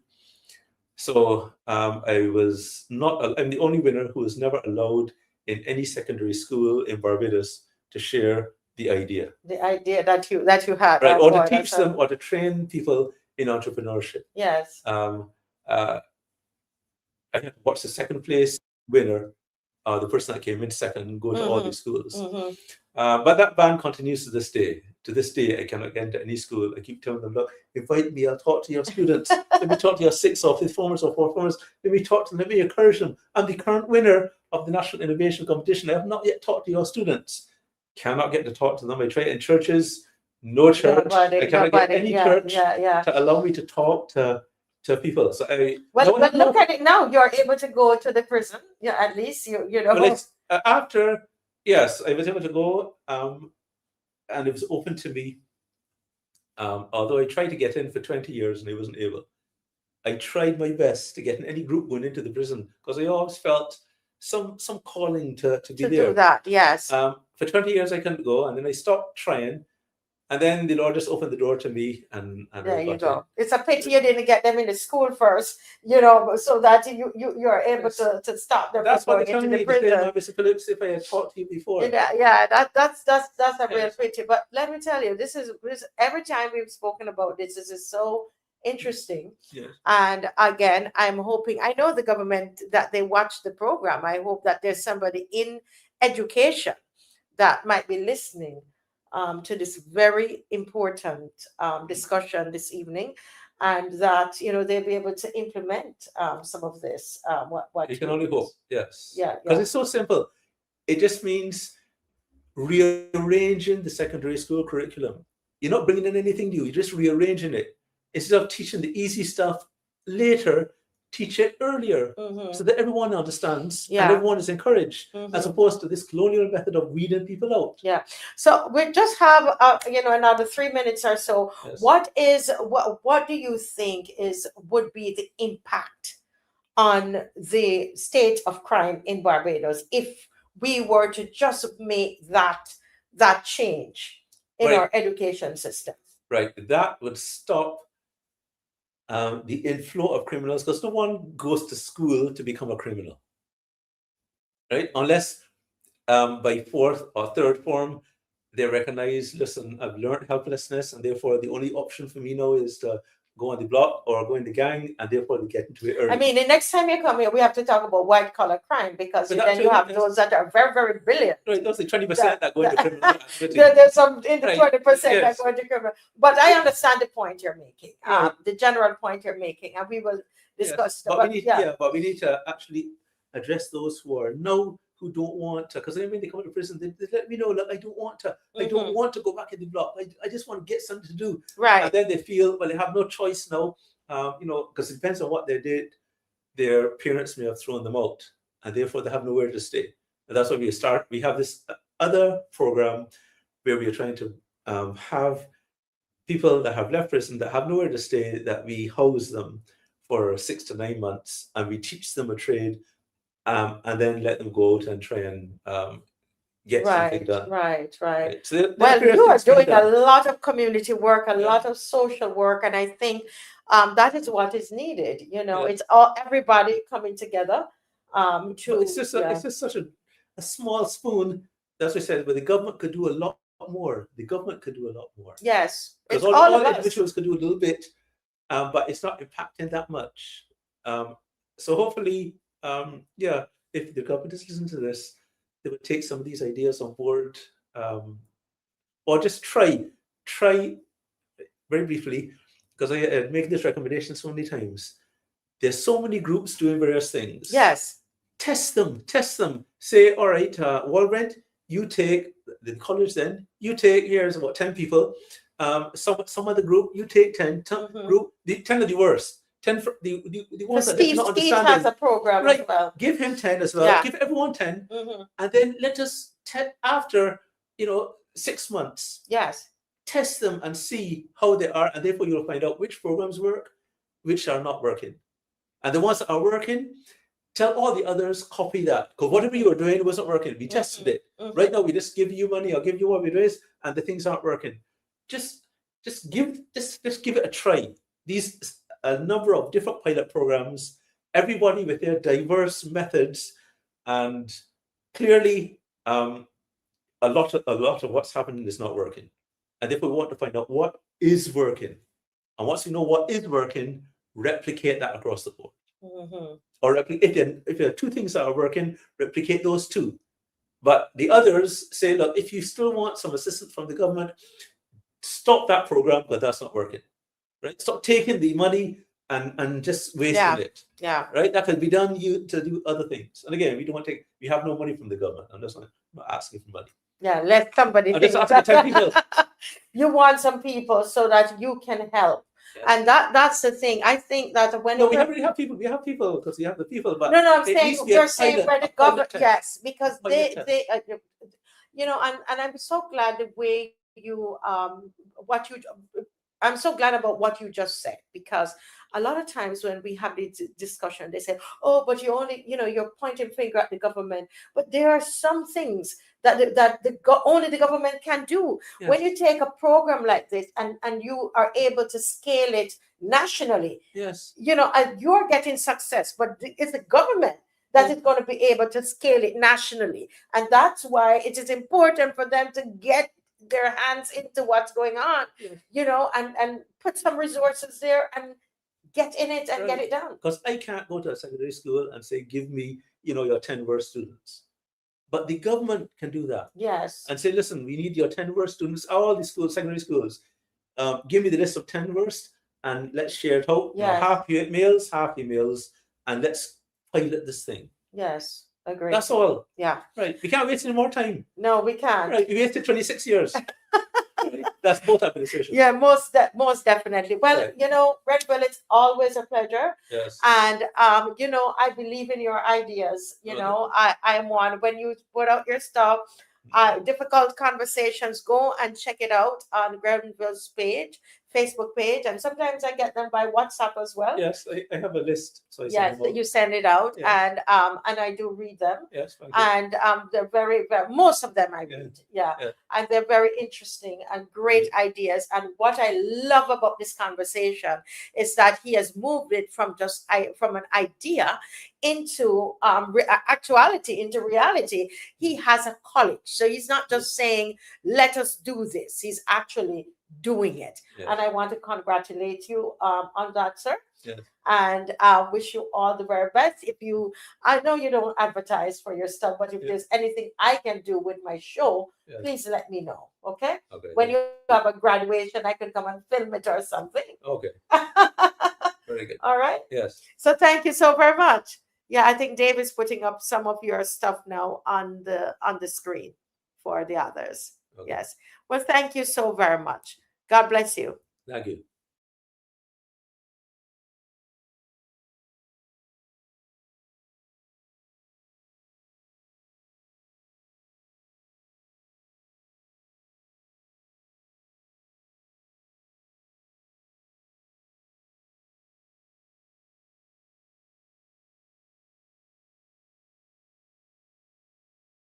Of you still finding it strange. Those of you in denial, there's a turn of the table. I'm telling you, the government changed. Stop pointing your finger at Mr. Owen Arthur. Stop criticize the BLP crew. In the last election, the people made a decision. Mr. Thompson, all eyes on you. We don't expect you to fill a highway overrun by cost overrun. Contractors in legal confusion would unveil our next prison. The government changed. The government changed. Every house that's built on the urban, we will find it here easily. And contracts for every employee will be free of hanky panky. The government changed. The government changed. Mr. Thompson, don't change your tune. You promised to deliver. If you don't, that will spell your doom. We will cut the wire. Government change. The government change. So nobody on your payroll should try to give us a bogus poll. Government change. The government change. If your party start behaving strange, the government change. Hey! Barbados, come on!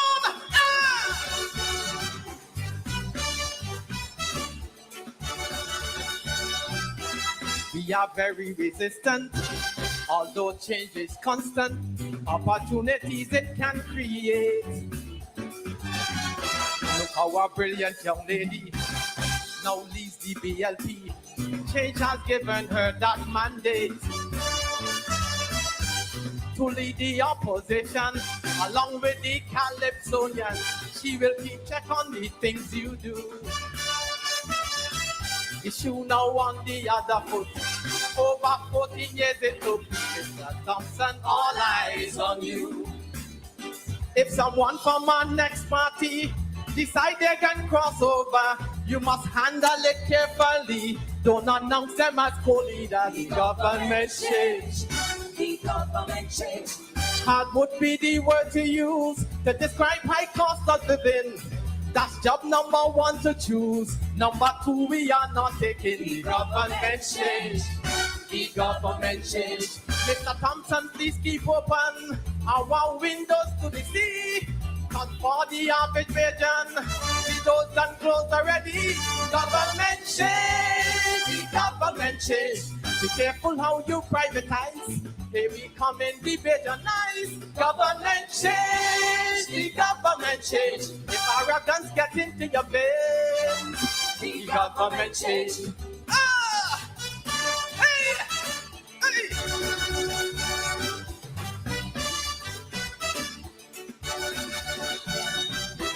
The general election was a revelation. Some things I heard really made me laugh. Money check, money on check. Money consultants used to get. The figures came out in the aftermath. But during the election, there was an allegation suggesting Taiwan had you tied too. But you choose your friends carefully. You're not both league or company. Mr. Thompson, all eyes on you. The fella who stole the pigtails, they just say that he should get flogged. What we can do about them big ups who try to keep the whole hog? The government change. The government change. Want to get rich in a hurry, and they want it by hook or crook. And then they get so greedy. When we look, we ain't see no hope. The government change. The government change. The pros are cons and the cons are pros. Everything seems turned upside down. Mr. Thompson, the job is yours to try to turn it around. Government change. The government change. Yes, it changed and that is a fact. Look and see Sarah Nader was back. Government change. The government change. Your party's so damn popular, Gabby may even cross back over. Government change, the government change. Yes, it changed and there is no doubt. It changed just like our own mouth. Government change, the government change. The government change. The government change. Listen. I think a lot of us, we want a change of government. You want a change of government? The government change. Well, we have Mr. Stephen Strickland is in the studio, not the live studio, but we're going to have a wonderful conversation with him about pension, about the NIS. You know, he's a pension man, he's an NIS man, and when he contacted me, he said, Marcia, we've got to deal with this particular issue. I was so excited about it. We have not had him in the studio for a long time. I also wanted to take the opportunity to apologize for Miss Maxine McLean. She's going to be out for a little bit. She had some other work doing, and I just want to apologize to everyone for her. Also, Mr. Glenn Murray, I did not do that on Monday night, and I needed to let you know that for some unforeseen circumstances, he couldn't join us, but he's going to join us on next Monday. We are also always very, very grateful to our panelists, to our guests. We are, extremely grateful to them for the education and the research that they do for us here on the Marcia Week Show. Let me take the opportunity now to welcome again to the Marcia Week Show, Mr. Stephen Strickland. Welcome, Mr. Strickland. It's a pleasure to see you. Good night, Marcia. And it's a pleasure also to be back. Yes. After an extended, period of time. I, was having some medical attention and so, which I'm still having it. I'm still having, yes, but I'm pretty good.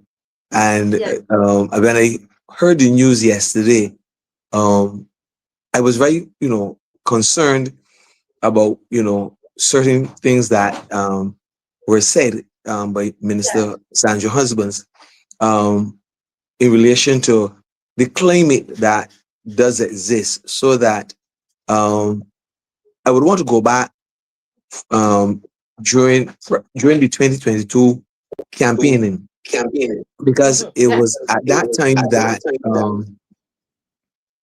the Prime Minister would have said that they were going to have looking at pension reform and so forth. So that I think Barbadians should have been aware at that point that there were certain changes that were going to be coming to the national insurance scheme. Honest, I did not know that what we have now is what was being proposed, but at least, she indicated that that is what would happen, and it has happened. Now, we will know that there are basically three pensions in Barbados, which is one, the Treasury pensions for those who are public workers. And Yes. those individuals, well, there would hardly be any of those individuals still around, as it were, working. There are not many of them who would have joined the service prior to the 1st of September 1975, who would have been entitled to two pensions. Okay. It would mean that for those persons, they could retire at 55 with their pension and their gratuity. And then when they applied to the National Insurance Department for the pension from National Insurance, they would continue to get the pension from the Treasury. From the Treasury, Now, yes. yeah, okay. For those who would have joined afterwards, but were appointed before the 15th of July 1985, they could still go at 55 with their pension and gratuity, but they would only, at pensionable age at national insurance, they would only get one pension. Now, when the legislation changed, it meant that those after the 15th of July 1985 could not retire and receive a pension until age 60. And that still stands. So any public worker who is currently working, it means that the earliest that they can retire from government and receive their pension and gratuity will be age 60. They can retire prior, but it will mean that both will be held until age 60, and then they would receive the pension from the Treasury. And there are a number of individuals who are doing that because, there's those individuals who, by virtue of their qualifications and experience, they may want to start a business, or there is a higher income by being employed in the private sector. So, they would choose to leave the public service, having the more than 10 years, and in most cases, more than 33 and 30 years, which will guarantee them the maximum gratuity, and therefore they would work in the private sector. At age 60, they would claim the pension from the Treasury, continuing to work in the private sector or self-employed until pensionable age. I'm saying pensionable age because at present, pensionable age is 67, but we should be aware that that is going to change in 2028, which is only 2 years from now, to 67 and a half. And then in 2034, it's going to be going to 68. So that has already been decided. Okay, now, so as I said, that's the situation with those who are public officers and their maximum. Now, if that person has to cease work for medical reasons, whereby they're medically boarded, then it means that they would apply to the National Insurance Department for an invalidity pension, but they will get their gratuity at the same time. They do not have nothing will be, even though they're under 60, it doesn't have to be held until they're 60. They will get their gratuity, but they would apply to national insurance for the invalidity, and because they will not qualify for both the invalidity and the government pension. So that is the situation surrounding government pensions. Now we have the non-contributory pensioners, and now non-contributory pensioner is a Barbadian citizen not in receipt of a pension from anywhere else can apply for a national insurance non-contributory pension. It is not an automatic right. Okay. That's a myth that is still held. I think that changed since 1996. So that any Barbadian citizen who, on reaching pensionable age, can apply for the non-contributory pension. And I'm talking about the standard on the pension for pensions, because there are those who get a non-contributory pension for other reasons, which I'll get into shortly. But it will mean that, one, those individuals can apply. The process is always an interview, because the interviewing officer will seek to know how the person was being supported during their lifetime. So it means that every person who is gainfully employed, either self-employed or employed, is obligated to pay national insurance. So that you have several situations, and this is really now a very serious problem we have in Barbados, because I am convinced that right now we may have thousands of Barbadians who are not receiving a pension and will never receive one at all, because they were self-employed. Yeah. They chose not to pay national insurance. So on reaching pensionable age, and they are interviewed, and that interviewing officer asks them, what were you doing during 16 and 67 or pensionable age? And therefore it is revealed that you were gainfully employed as a self-employed person. Your claim is going to be referred to the National Insurance Board. And based on my experience, 90% of those claims are coming back down, upholding the decision that that claim the person will not receive a non-contributory old age pension. So it means that there are a lot of those persons out there are either working until they die, or they can be very, very dependent on loved ones, whether it's a family member, a friend, a church, or they will have to seek to receive a welfare pension, a welfare grant, whatever else. And it's not easy at pension age to be walking into the welfare department to be begging to receive a welfare check. So as I'm saying, that persons who are self-employed, gainfully employed, need to be paying contributions so that they, can receive their pension, proudly, a national insurance pension, contributory pension when that time comes. Now, you have persons who are returning from overseas, Barbadian nationals, Barbadian citizens. There are those who are of the opinion, because their neighbor stream was buried here, then they should qualify for a non-contributory pension. That is not true, because if you're going to be asked to bring in your current passport or any canceled passports to show the period of time that you were living out of the island.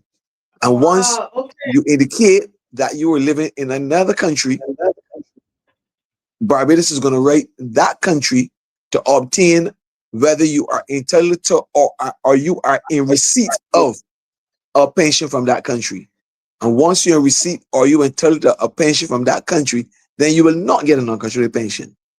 But there's the myth also that non-contributory pensions are no longer being paid. That is not true. They will always be paid, because there are those, and in most cases, women who are homemakers. People call them housewives. I prefer to say homemakers.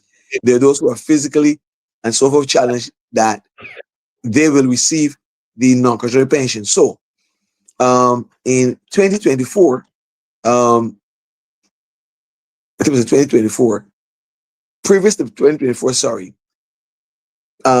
those who were blind, deaf, and mute were always in receipt of a non-contributory pension.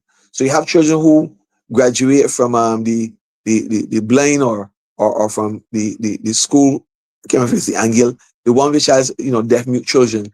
Once they did not, once they reached 18 and they were not working, then they automatically receives a non-contributory pension. But if you are working, and a lot of those persons are working, both blind, deaf, and mute, by proof of a medical practitioner, then those individuals are in receipt of that pension. Now, as I said, in 2024, there were others that were included in that list, and I'm going to give you those individuals, and these are the only individuals they may be consideration for the inclusion of other individuals, but at present, there are those who have MS, Down syndrome, cerebral palsy, autism. Okay, those are the ones that were included. I think in 2024. I don't think it was 2025. I think it was 2024. But they are the ones who are now in receipt of that pension, and a non-contributory pension is $230 per week. Okay, because it is known that there are those caregivers who have to look after these individuals who are unable to work, and they are citizens of Barbados. So it was felt that those individuals should, at least the caregivers should be provided with an income to ensure that they got the best care possible. And I applaud the government for including these other areas, but there are other organizations, because it's a case of organizations lobbying to have individuals in their grouping receiving the same non-contributory pension. So as I said, the non-contributory pension will always exist. This is a pension technically which is paid out of the Treasury. It's paid out of the Treasury and not the National Insurance Fund.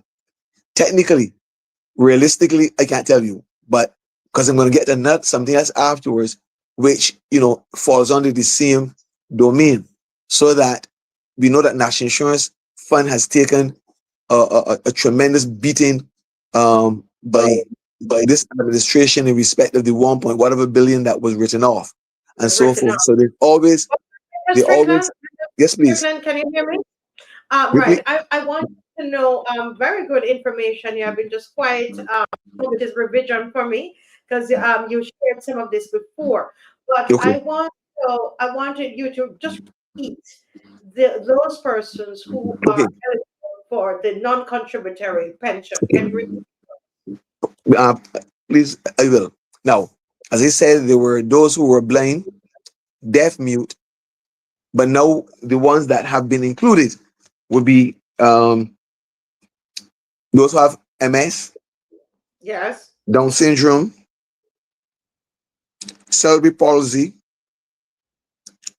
and those who are autistic. So those are the ones that are now in receipt of the non-contributory pension. I must add at this present moment that there are three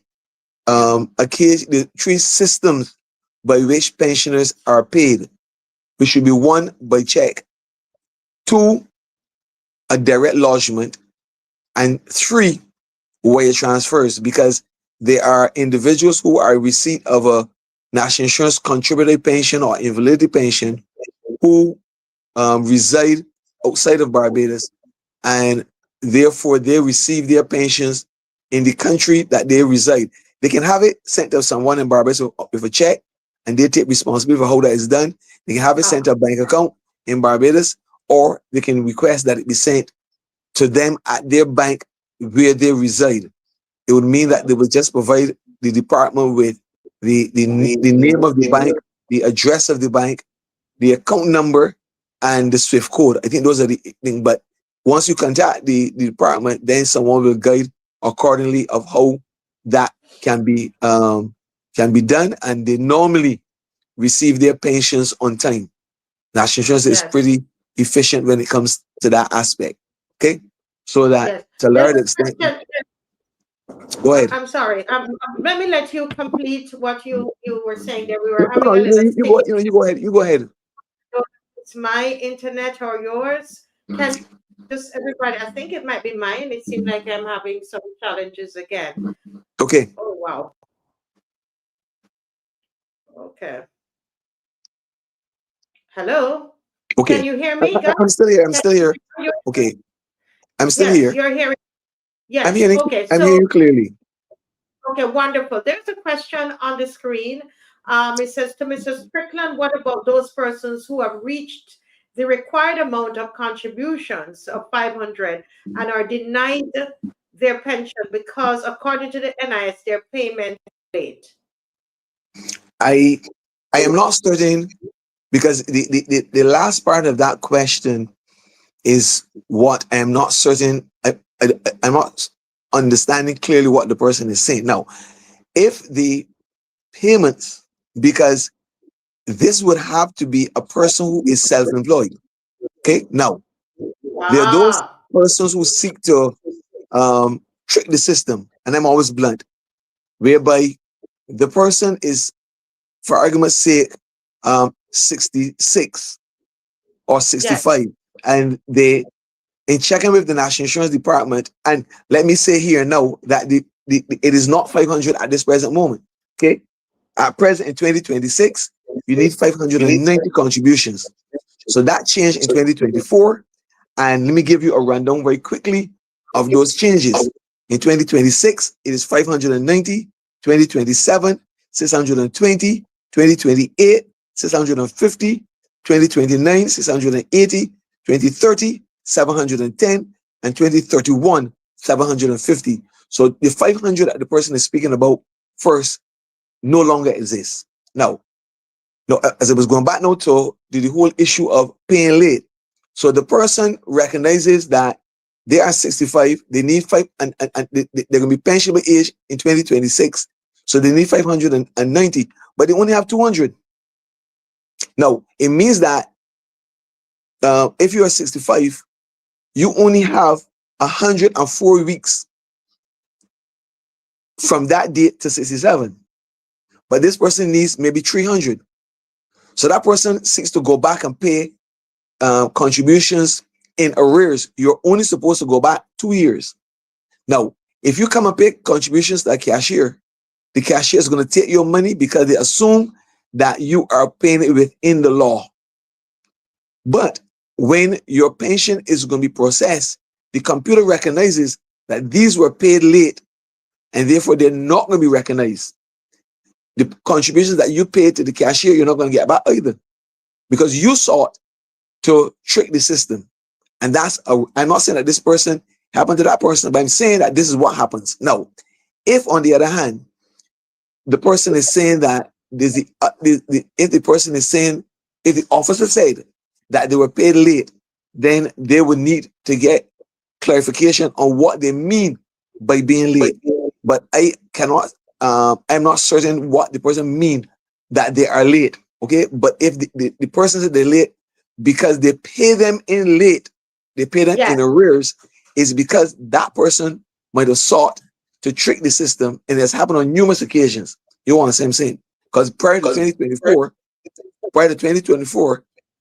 once you were going back, I think more than 6 months, it was not recognized. It was not recognized. Okay, but they allow now for 2 years with a special interest. They have a special interest if you want to go back 2 years. Okay, so that is to that particular question. All right. Yes. Now, let me. Do you want another question, or you want us to how do you want us to do it? Okay. Let me go through this whole issue of the pension and the changes, and then I'm going to take those questions before we go on to the statement with the minister. Okay. Now. Yes. Go right ahead. Okay. So, and you can read the questions to me when that time comes. Now, for the contributory pensioners, as I said, the pension reform would have changed a whole lot from then. So that, as I said earlier, we are in 2026, and therefore the pensionable age is 67. You can apply for an early pension. You can apply for an early pension, and in 2026, the earliest you can apply for that early pension is 61, which changed from 60 now to 61. That again is going to be changing. So, as I said, for the standard pension, 2028, 2028 is going to be 67.5, and in 2034 we are going to 68. Now, for the early pension, we are in 2026, and that's going to be the same for 2027. In 2028, the earliest pension is going to be at age 62. And then going down, the next one is going to be age 63, which it should remain there. So that in itself creates a nightmare for some people. And I'm going to explain to you why.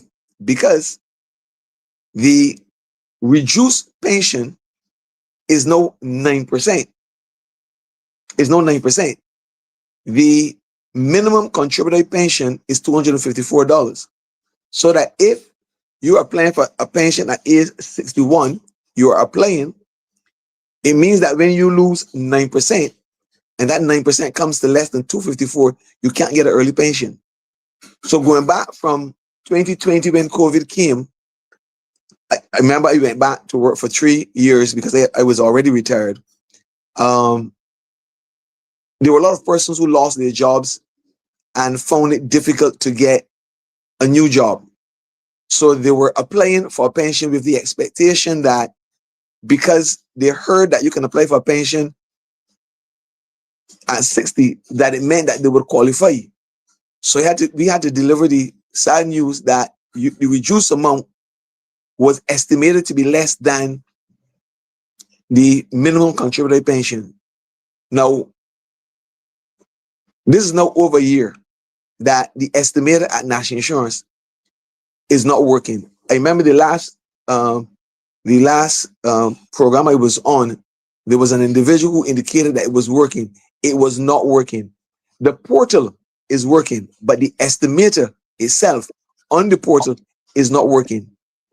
Yeah. That is, Marcia, that is, I don't know what to say, but there are thousands of people out there. I don't mean hundreds, there are thousands of people out there who are dependent on that estimator to make financial informed decisions for themselves, because the person has to be retired not working before they apply for that early pension, because the application consists of an affidavit and you are swearing with a justified justice of peace certifying that you are saying that you are not gainfully employed at this present moment, and you will not be gainfully employed between the age of 61 and pensionable age. So therefore, you have to, as it were, resign, then apply, then to realize that when it's calculated, you don't qualify to receive 254. So now you've given up your job and you don't know what to do.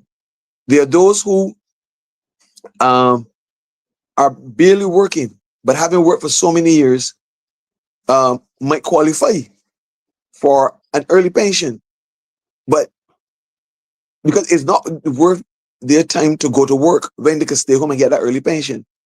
And right. I don't know who may be in a position to be able to get that estimated back up. Don't ask me what is the problem, because I don't know. But sufficient that I don't think it is that maybe a difficult job to get it back up and running. It's an estimator. So even if, in my opinion, it is out by $1, $2, it doesn't make much of a difference, because it's really an estimator. Previously, it was correct. I can tell you that. But maybe it is slightly off, and they have made a decision not to bring it online.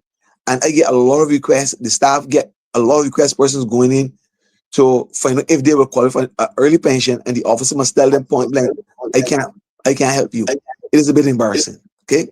So that is the situation in respect of the application of pensions and so forth. So continuing then, it will mean that once you apply for the contributory pension, Yes. and you have qualified either for the if you qualify for the early pension, that's the same pension you're going to get for the rest of your life.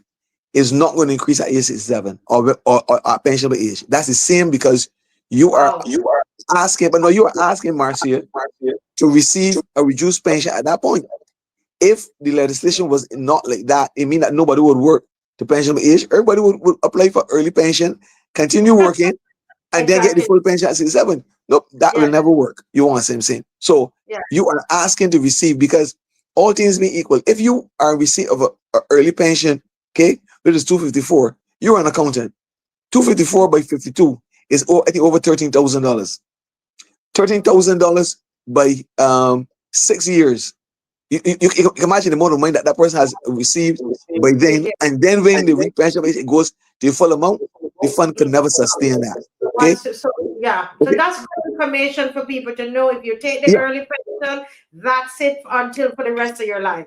Precisely. And I'm always deliberate, because you have to help people forcibly to understand what they're doing. But at the same time, I recommend that a lot of people take that early pension if they're not gainfully employed, because if you die before pensionable age, it means that only the person who paid your funeral expenses will get a funeral grant, or if you have a survivor, will get survivor's pension. But you ain't getting nothing. You ain't getting nothing. So take some of what is yours and enjoy it before you die. Okay. Yeah, if you're not employed, take the early pension and go. You understand? And go. But remember, you cannot be gainfully employed during that period of time. You should not be gainfully employed during that period of time. Now, so that, as I said, the whole issue of the early pension, you have so I was saying earlier, I had given you the figures that you need to have to qualify for a contributory pension, national insurance contributory pension at pensionable age, which is 590 right now, and is changing all the way down to 750 in 2031. And I am in full agreement, Marcia. I'm in full agreement with that, because we have individuals who pay the minimum that they have to pay. They receive the contributory pension at age 67, which is 254 at present, which normally goes up every year. That person lived then to age 90, and they have drawn out 6-7 times the amount that they put in, and they deliberately only pay the minimum. Between age 16, and age 67 is a lot of time to put in more than 15 years. By all fairness, it's a lot of time. So why should that individual only pay 500, and other persons are working and putting in 3,000 or whatever else, and then whatever else? So I'm saying 15 years is reasonable for any individual in Barbados who is gainfully employed to pay their contributions, because legally you're you should be paying contributions. So there's no excuse unless you fall under one of the other categories that I mentioned earlier. Okay, or I'll entertain the questions now before you go on to what the minister would have indicated in her presentation, because it is critical for us to look at that at this present moment. Yes. Well, let me just see if we can get 2 questions in there, because we're at 9:30 and we want to definitely get to what the minister has said. Precisely. It says there was a 30% increase from 1st March for pensions, including welfare recipients. A person said that for April received 220. Okay. Marcia, repeat that, because I think I lost some of what you were saying just now. Okay. There was a 30% increase from 1st March for pensions, including welfare recipients. Okay. This is what she's asking. She says that persons said that for April they received $220.12. Okay. Previously they were receiving $192.40. Okay. But 30% should have been $250.12. And so she's asking, if there was no increase was received in March? She's trying to understand about this 30% increase. I asked you to repeat because you indicated welfare. Okay. I am not familiar with anything at the welfare department. Okay. Only national insurance department now. That's one.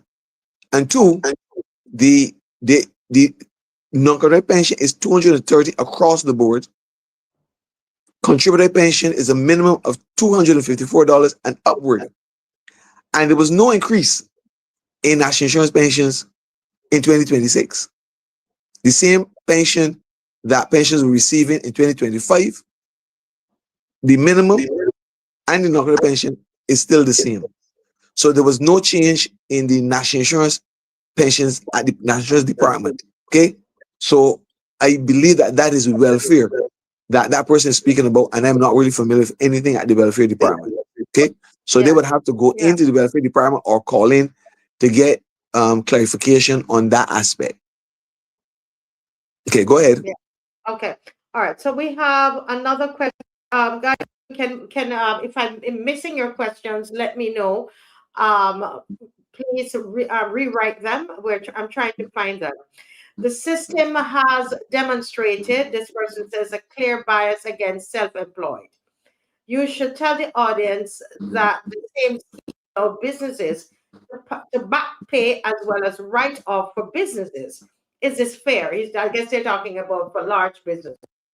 Okay. Yeah. So that's the easy one. There's no bias at national insurance in relation to self-employed or employers or whatever else. That was a political decision to write off for whoever. Okay, simple. That was a political decision to write off. The board wrote those amounts off for whoever they wrote them off for. Once you are self-employed, or if you are employed, the computer system, if you go for printout from National, or if you go on the portal, you will not see your contributions. You will only see earnings. So if you had to pull up your earnings of an individual for a year, you might see in 2010 $400, and you may see a S. It meant that that person was self-employed in 2010. In 2014, you may see $400 and you may see a T. That person was working as a temporary government officer. In 20 whatever else, you may see $400 and you will see a P. That person is an appointed government officer. You may go again and you may see the $400 and you may see R, a regular employee. So all of the earnings everything is recorded in earnings. So when there's going to be the calculation of a benefit or a pension, the computer is pulling up the earnings, because for each of those categories, the contribution rate is different. Self-employed, I think it is 17.25. I think 70.25 at this present moment. Temporary is different, which is the same as those in the private sector, by virtue of the type of benefits that they entitled to. And then the appointed, which is P, because again, there are certain benefits that they are not entitled to. And we're not going to be going into those at all tonight, because there's a whole different presentations. Okay, so when it comes down to, there's no bias at national insurance towards thing. The situation though that does exist is that while the self-employed person has total control over when the contributions are paid, when the money is paid, a person as an employee is not in that position. They cannot determine when the contributions are paid. It's the employer, because the employer is responsible nationally for the full contribution and has the right to make the deduction at the time the salary is paid. If they fail to make that deduction, they are still liable for the full contributions and cannot deduct that at a future time. So I'm saying to you that the employer might be indebted to national insurance and they may pay the contributions 15 years late, but the employer should be submitting the earning schedules or the electronic submissions every month for that employee, whether they are paying the contributions or not, so that even though an employer may be indebted to national insurance, the earnings should be on the computer system every month, so that when that person applies for any type of benefit or ultimately a pension, the earnings are there. So the employer's tardiness in paying in contributions should not affect an employee, because the employee is not in a position to submit their own earnings or submit their contributions. Okay, but the self-employed person has the total control, so there's no bias at the National Treasurer's office towards those. But there were those political decisions that were made and may continue to be made. You want to say I'm saying outside of the of the department, but even though the board members should be the ones standing up to whoever and indicating that this is the people's money, both the employee and the employer's money, and therefore you should not be using it in that manner. But that's a different story for another place or another time. Well, thank you for that, Mr. Strickland. Okay, so we have what's it, 23 minutes. Okay, and right. So I'm going to go into the other segment very quickly. Okay. Okay. Now, while listening to the Minister Sandra Husbands yesterday, I can't remember in what forum. Sorry, she was no, it was in Parliament. It was in Parliament yesterday, last night, whenever. I don't know what was being debated, but she indicated that we have to retire. We have to be able to retire persons earlier. And I was wondering whether she is a member of Parliament. If she was a minister, is she a Barbadian? Because now there are those persons who were used to retiring and receiving a contributory pension at age 65. Okay, so all things being equal, they were in a position to go home with an income. It was changed from 65 straight to, well, not straight. It was a gradual change, but it went from 65 to 67. It has now gone from 67 to 68. So that there are the majority of Barbadians are in receipt of a pension, which, because let's face it, even for some person who, okay, the maximum amount which contributions are deducted is 500 to 5,280. This is another piece of information that is not familiar to a lot of people. So you have individuals who are working for, say, $6,000, $8,000, $10,000. They have a lifestyle of that amount. It means that they're not aware that they're only paying contributions on 5,280, because they are confident that whoever is doing payroll is doing the correct job, and they are.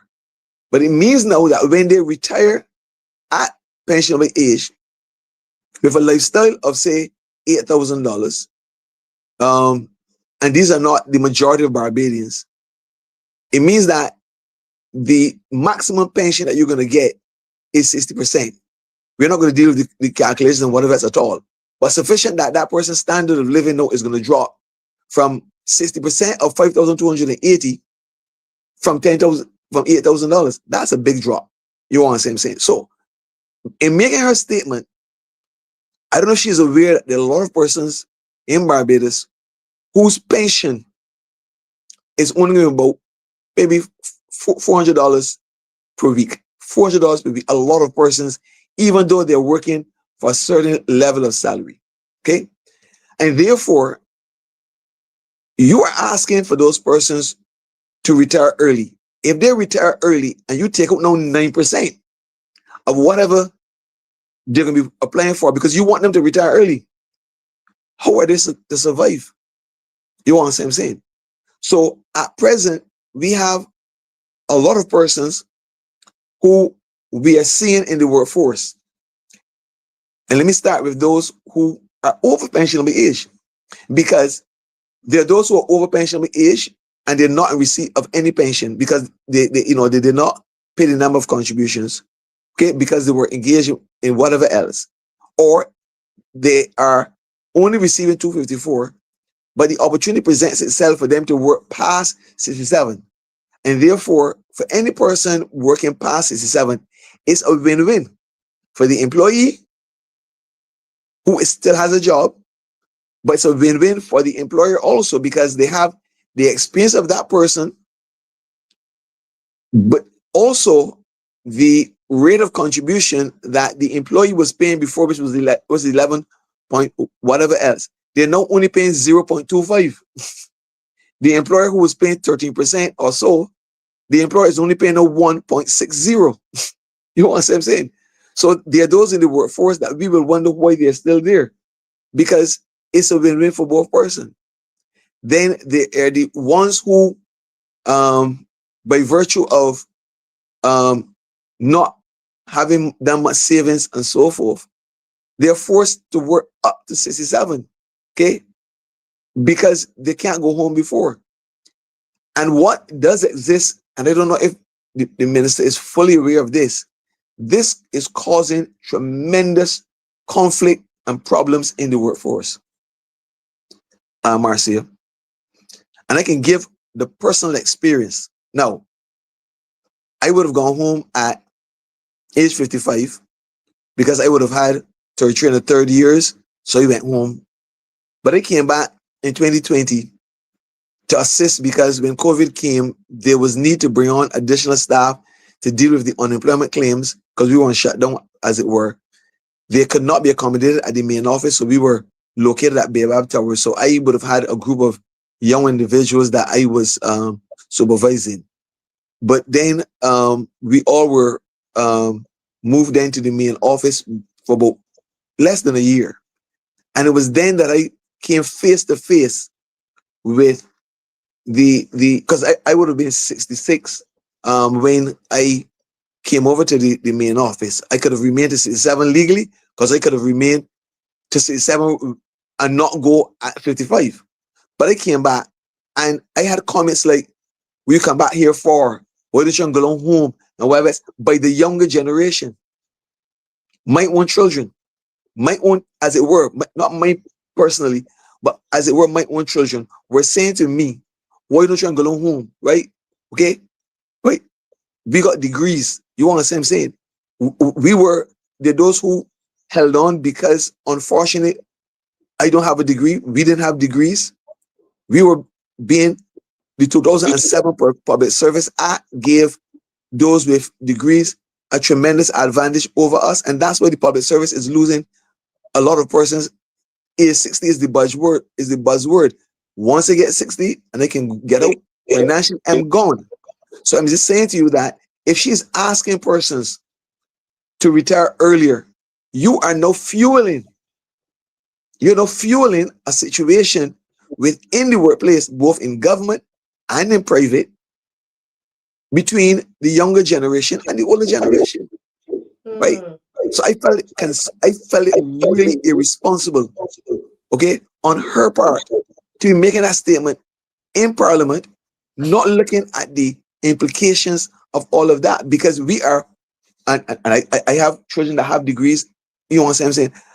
You have a situation where, you know, you are pushing with the Ministry of Education transformation, all these things and whatever else, and I applaud them.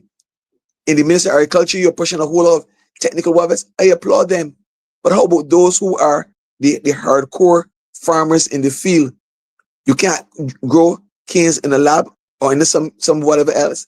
There's certain things that the older generation still know and they need to contribute for the betterment of the country. So I'm saying that her statements were, I think, pretty irresponsible in respect of what is happening. And I'm hoping and praying that, you know, maybe a word will go to her or to the others to be very cautious when you make these statements, when you are the ones in the first place who indicated that the pension age should change. And I get to the next, and that takes me on to the next point. Once you don't have any further, if you don't have another question or comment right now, you go ahead, Marcia. What I was, I mean, you know, I really looking at the article, which I've sent to Dave. I don't know if he's in a position to put it up on the screen. You know, but it's very interesting. You asked a question. She realized that she's part of the government. Because if she's saying that the seniors are it's very hard, it's very tough on seniors, she's saying, is the government going to commit to review pensions in line with the cost of living? If she's an MP and she's saying, listen, there's a problem here. Will the question is, what immediate relief can the seniors expect? No. if she's saying, is there anything that they can do? What can they do? Marcia, let's pray. Okay. I'm saying to you that this was a deliberate attempt in relation to pension reform. They warned, we did not, they spoke, or they warned, we did not take it serious. It has happened. I've never seen any reversal. Now, so that is where there's another aspect of this discussion, which Senator Ryan Walters would have addressed just recently. So that, because you remember I said earlier that the non-contributory pensions is really at the Treasury, not the National Insurance Fund, at the Treasury. Now, there was the gift of the $300 just prior to the St. James North by-elections. I didn't say it was for the by-elections. I said it was issued just before the St. James North by-elections. To this date, there's some person who still have not, who said they applied and still have not got that $300. Okay? Now, that was administered through the National Insurance Department. Those funds were not supposed, those funds should have been reimbursed to the National Insurance Fund from the Treasury. If that was done, I think that is still a secret, because no one has come out and said that the money was repaid. But it was not a gift from the National Insurance Fund. It was really from the Consolidated Fund, which is administered by the Treasury. That's one. Okay. There is the $100 now that is being given, and I'm grateful for the $100 because I'm a pensioner. Those who are being paid by check, they got theirs last week. Based on my information, they were paid last week. I have not checked my account, but based on what I'm hearing, those of us who have lodgements have not received ours as yet. And I have to say as yet because I am expecting mine to come. Okay. Now, you're looking at a whole slew of pensioners, and we appreciative of it. We should be contributory pensioners, non-contributory pensioners, invalidity pensioners, welfare pensioners, all of those persons, even those I think who received a old age pension grant because they did not have not contributed enough to receive a contributory pension, so they got a grant. They may very well but they had to go and register though. They had to go and register once they were not receive of a pension through the National Insurance Department. I said those from, I think welfare would have submitted their list, but they said if you're not, then you had to go to, you should go to the National Insurance Office. They indicated first that it was a steel shed, but the staff have been located now to the lobby of the Frank Walcott building at the National Insurance Office. So you're supposed to go and register. I believe you should take your Barbados identification card to register. And Senator Walters clearly asked the question, is this money going to be repaid to the Treasury, to National Insurance from the Treasury? He has not, well, I did not hear him say that he got a response. And there are those smart moves which are being used, maybe from where I sit, because there has not been a contradiction, to use the National Fund as a piggy bank for government. And it's unfair. You took out $1.7 billion already. You should have paid it back. You have not paid it back. But incrementally now, you are dipping into the fund, okay? Because Barbadians are not going to kick up a fuss about the money that's being paid to them. And Senator Walters was very clear. He said that he is appreciative of what pensions are receiving. But he asked the question, if the fund that contributors are paying, okay, are bearing this grant, or taxpayers whose taxes are managed by by Parliament and administered through the Treasury, is it going to be coming from there eventually? Is there going to be a reimbursement? And that's a question that not even Ryan Wallace at this present moment can answer. So Marcy, I think those are the things that I really want to put on the table tonight. I am available for any questions that you would want, anyone would want answered, any comments or whatever is between now and the close of the program. You want the same thing? Because I'm only I just want to keep dealing with pensions tonight rather than going to other types of benefits. That could be for another time. Yes. And we're so happy that you are with us. You know, from people keep sending me messages and so on, and which I try to pass on. And this is always an issue, and you can tell people are interested in it.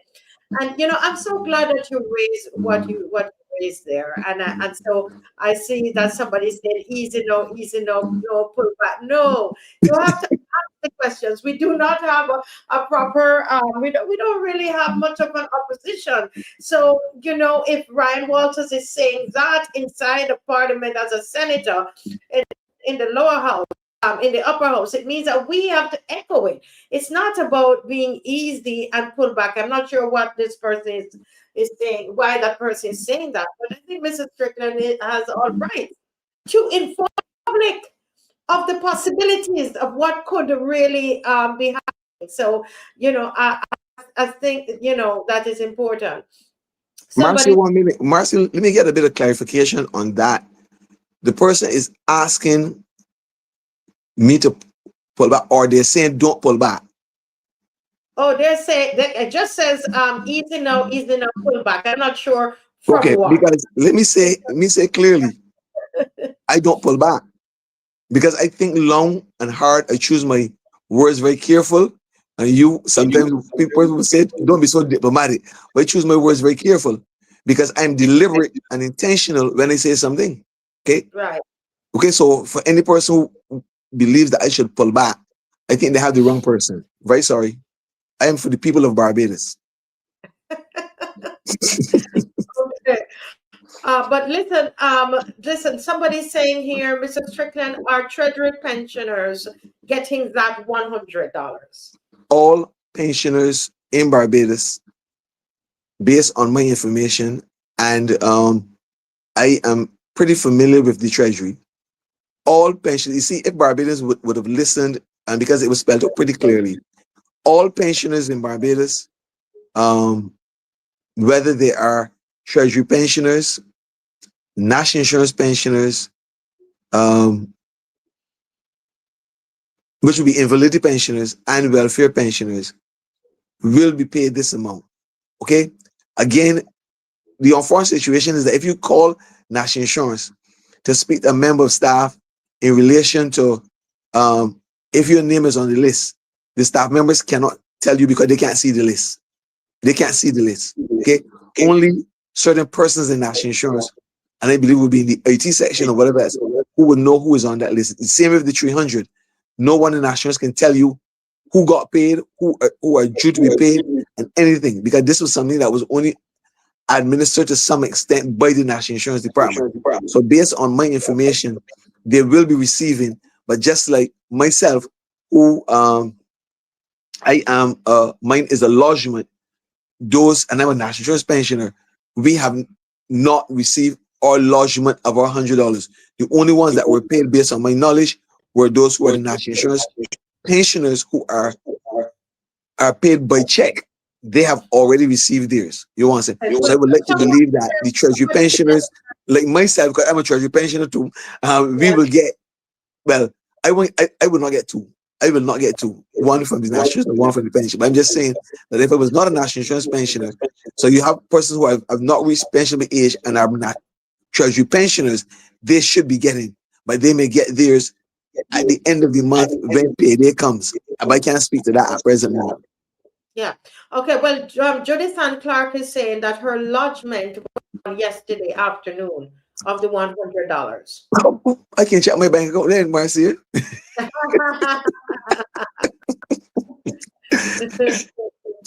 So somebody said there's a question here. Mr. Strickland, think that invalidity pensioners should be entitled to 2 pensions at age 67, like how disability pensioners are entitled. Marcia, my response is not going to be popular. Now, any person joining the public service after the 1st of September 1975, the law states that you are not entitled to both pensions at the same time. Now, there were those, especially in the statutory, those in the statutory boards were in receipt of an invalidity pension and a national insurance pension. Subject to correction in 2010 under the Democratic Labour Party, they recognized that it was not being done correct. So the pension from the Treasury was ceremoniously stopped, which put persons, in a lot of trouble because they were used to living on 2 pensions and one was stopped. No, which was legal. It was legal because those persons had joined the public service, and it was unfair to those in the general service who joined after the 1st of 1975, but were only receiving 1. But when this administration came into power, the Prime Minister made the decision that they should get it back. Okay? And based on my knowledge, that is not, because national insurance is not a benefit, it is a pension. And invalidity is a pension. And the law states clearly that you're not supposed to be getting 2 pensions at the same time if you join the public service after the 1st of 1975. Now, what they do not know and what was not said is that at pension at 67, which is pension age at present, the Treasury will automatically stop all pensions. And I would have had a situation recently where I had a phone call where this person was in receipt of the invalidity pension because they were medically boarded and the national insurance pension, and they were living happily ever afterwards, committed themselves to a particular expense, which was, they said to me, was unnecessary, but they undertook that expense because they could afford it at that time. When they reached 67, rather than getting, say, $1,500 in pension, they got a deposit of about $50, which was a cost of living allowance. So obviously they called me.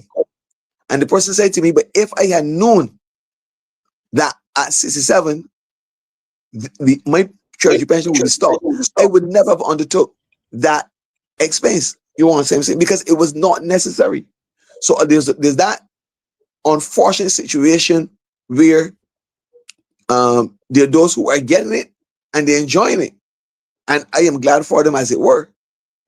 But they need to know that at age 67, the Treasury could care less. But once you join the public service after the 1st of 1975, it will stop. Wow. Full stop. You want something. So prepare yourself that at this present moment, if you're enjoying it and it stops, that is what the law said from all the way back in the 70s. Okay, yeah. But this person, this person here, person who asked the question earlier, and this would be our last thing. So you see, you have to be coming back. All right, we need you to come back. We need you to come back, especially hopefully next week, because we're going to deal with elderly next week. But this is not the person that this is not a person who worked in the public service. This is a private sector person that she was asking about. Okay. All right. How do I answer that? Subject to correction again, because I remember very many years ago when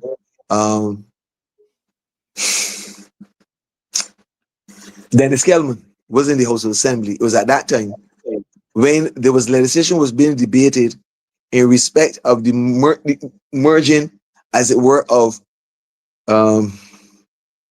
pension plans where employers, not private pension plans, where employers had pension plans for their employees.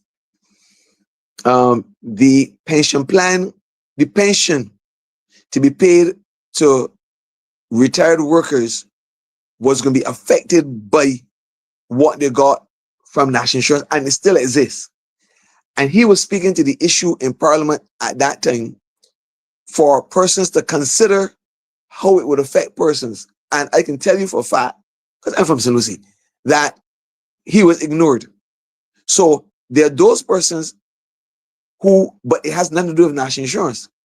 In other words, if you are in receipt of a pension from national insurance, but you were working at an establishment where I believe the employer was paying the full premium, then you might have been receiving a pension from the insurance provider, whether it's SAGIC or whoever. When you reach pension age or whatever else, whether early pension or standard pension, your pension may very well be affected by what you're getting from national, because they will obtain information from national insurance. What is your pension? But that has nothing to do with national insurance department. That is with the insurance provider. You want to say to that question in respect of a person in private sector, how they relate. National insurance is not interested in what you're getting out there. They're only concerned with what, just like the Treasury. The Treasury, the two are two separate government departments, even though they're the same. The Treasury is not concerned because just prior to coming on the program, there was something I forgot, Marcia, and I can't. This is the main thing that I want to share. In 2024, now remember, for many years, no public officer had to contribute towards their Treasury pension. Any person who joined the public service after the 1st of January 2024 now contributes towards their pension from the Treasury. Those at the lower end, let me get my figures, is 2.5, and those at the higher end, I think, is 3.5. So never in the history of Barbados, as a public officer, did you have to contribute towards your Treasury pension? But this was slipped under the radar. I got to tell you, it slipped under the radar because it slipped me too. I did not know. You want to say until I was doing a presentation recently at a school where one of the teachers said, but we have a new member staff and they said they have to contribute towards their pension. The government said, that ain't true. So I picked up my phone at the same time and called some person at the Treasury, and the person, but that's true. So any person who's joined the public service from the 1st of January 2024, they have to pay towards their Treasury pension. How low can we get in this country? That's a change. So we're going to have to pick up on this. We have to pick up on this. I really hope that your health-wise, you're able to join us again on Wednesday. Would be great to have you on again on Monday. I'm making a Wednesday. I should be available Wednesday, all things being equal. So that Mondays, I don't like to do very much on Mondays. Mondays my day from everybody. Yes. You want to say so, right? If I have to do it, I'll do it. But Wednesday is a lot freer. Okay? Wednesday is a lot freer. And this time is better. Yeah. We're going to focus on the elderly, and we'll make it happen, God willing, on Wednesday. Now, we're going to close the program because we've gone over 10 o'clock. And I just want to say that tomorrow evening, there is a national evening of prayer and worship. And that's going to be at the Freedom Square. That's going to be Freedom Park. Okay. Freedom Park, Probin Street, and 6:30 to 8:30. I encourage everybody, if you can go out and be part of that. Very, very. I don't even know who's putting it on. I don't. At this stage, it doesn't matter. We have to go out there, and really come together. Let all the churches come together This is by a national network of pastors and combined churches. I think that that is an important thing for tomorrow evening. Also, we are encouraging everybody, Mr. Strickland, to pause and reflect on Thursday. I mean, next Tuesday. Tuesday. If you could put back up the first one that we had, pause and reflect. You know, we remember our heroes, and we also remember those who have fallen this year, those who have died. We want, you know, we want to pause and reflect tomorrow. I mean, not tomorrow. I'm sorry. That's a prayer meeting. Oh boy, David staying. We need to find a way to keep it staying on there so I can. Okay, so on this day, Barbados will pause, not in protest, not in politics, but in remembrance for our heroes and for the lives we have lost. 6 p.m. we reflect or pray. At 12 noon, we are asking for a national pause. 2 minutes, 1 minute for the heroes, and then 1 for those who have fallen, those who have lost. Let's remember. Let's pause. At 6 p.m., we are going to, if you want to gather at your church or online or do something with your family, the community, to gather and, you know, say a prayer. If you pray, you light a candle. When we say light a candle, nothing, you know, spooky about it. It's just a way of remembering, okay? Because people might think that you know, something spooky about it, but it's not. It's a candle and it's match and it's thing. If that works for you, if not, you say a prayer.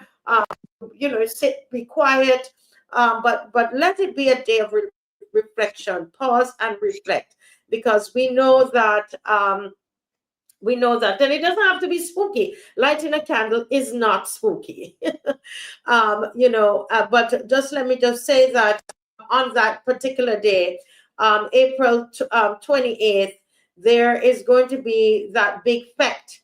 Yes, thank you, Angela. It is symbolic. There's that fete that is going to be held at there at the coast. And apparently that's how we celebrate Heroes Day now for a number of years. And I really think with what is happening, it's a pity that event is still going on. That should be something that is, you know, they should take a pause on that. There should be a pause on that, and let people stop and think instead of putting them through all that frivolity again.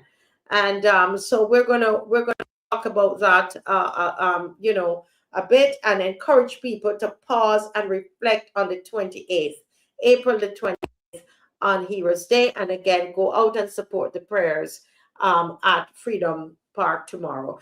Thank you so much, Mr. Strickland. I must call you Dr. Strickland.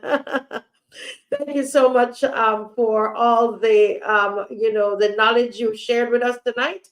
We really appreciate it, and I think you could tell from the comment section that people really appreciate it. I want to thank all those who joined us earlier. The 3 young men who joined us. Damien FANUS, JAMAL Sandiford, and RAMON GOODMAN. Thank you very much. Thank you to Grenville, you know, who just as well, Grenville Phillips, Dr. Grenville Phillips. That was very informative as well. And of course, Mr. Strickland, thank you also very much. And we say good night. God bless you. And we see you again on Friday with Dr. Ferdinand Nichols. God bless you. God bless you.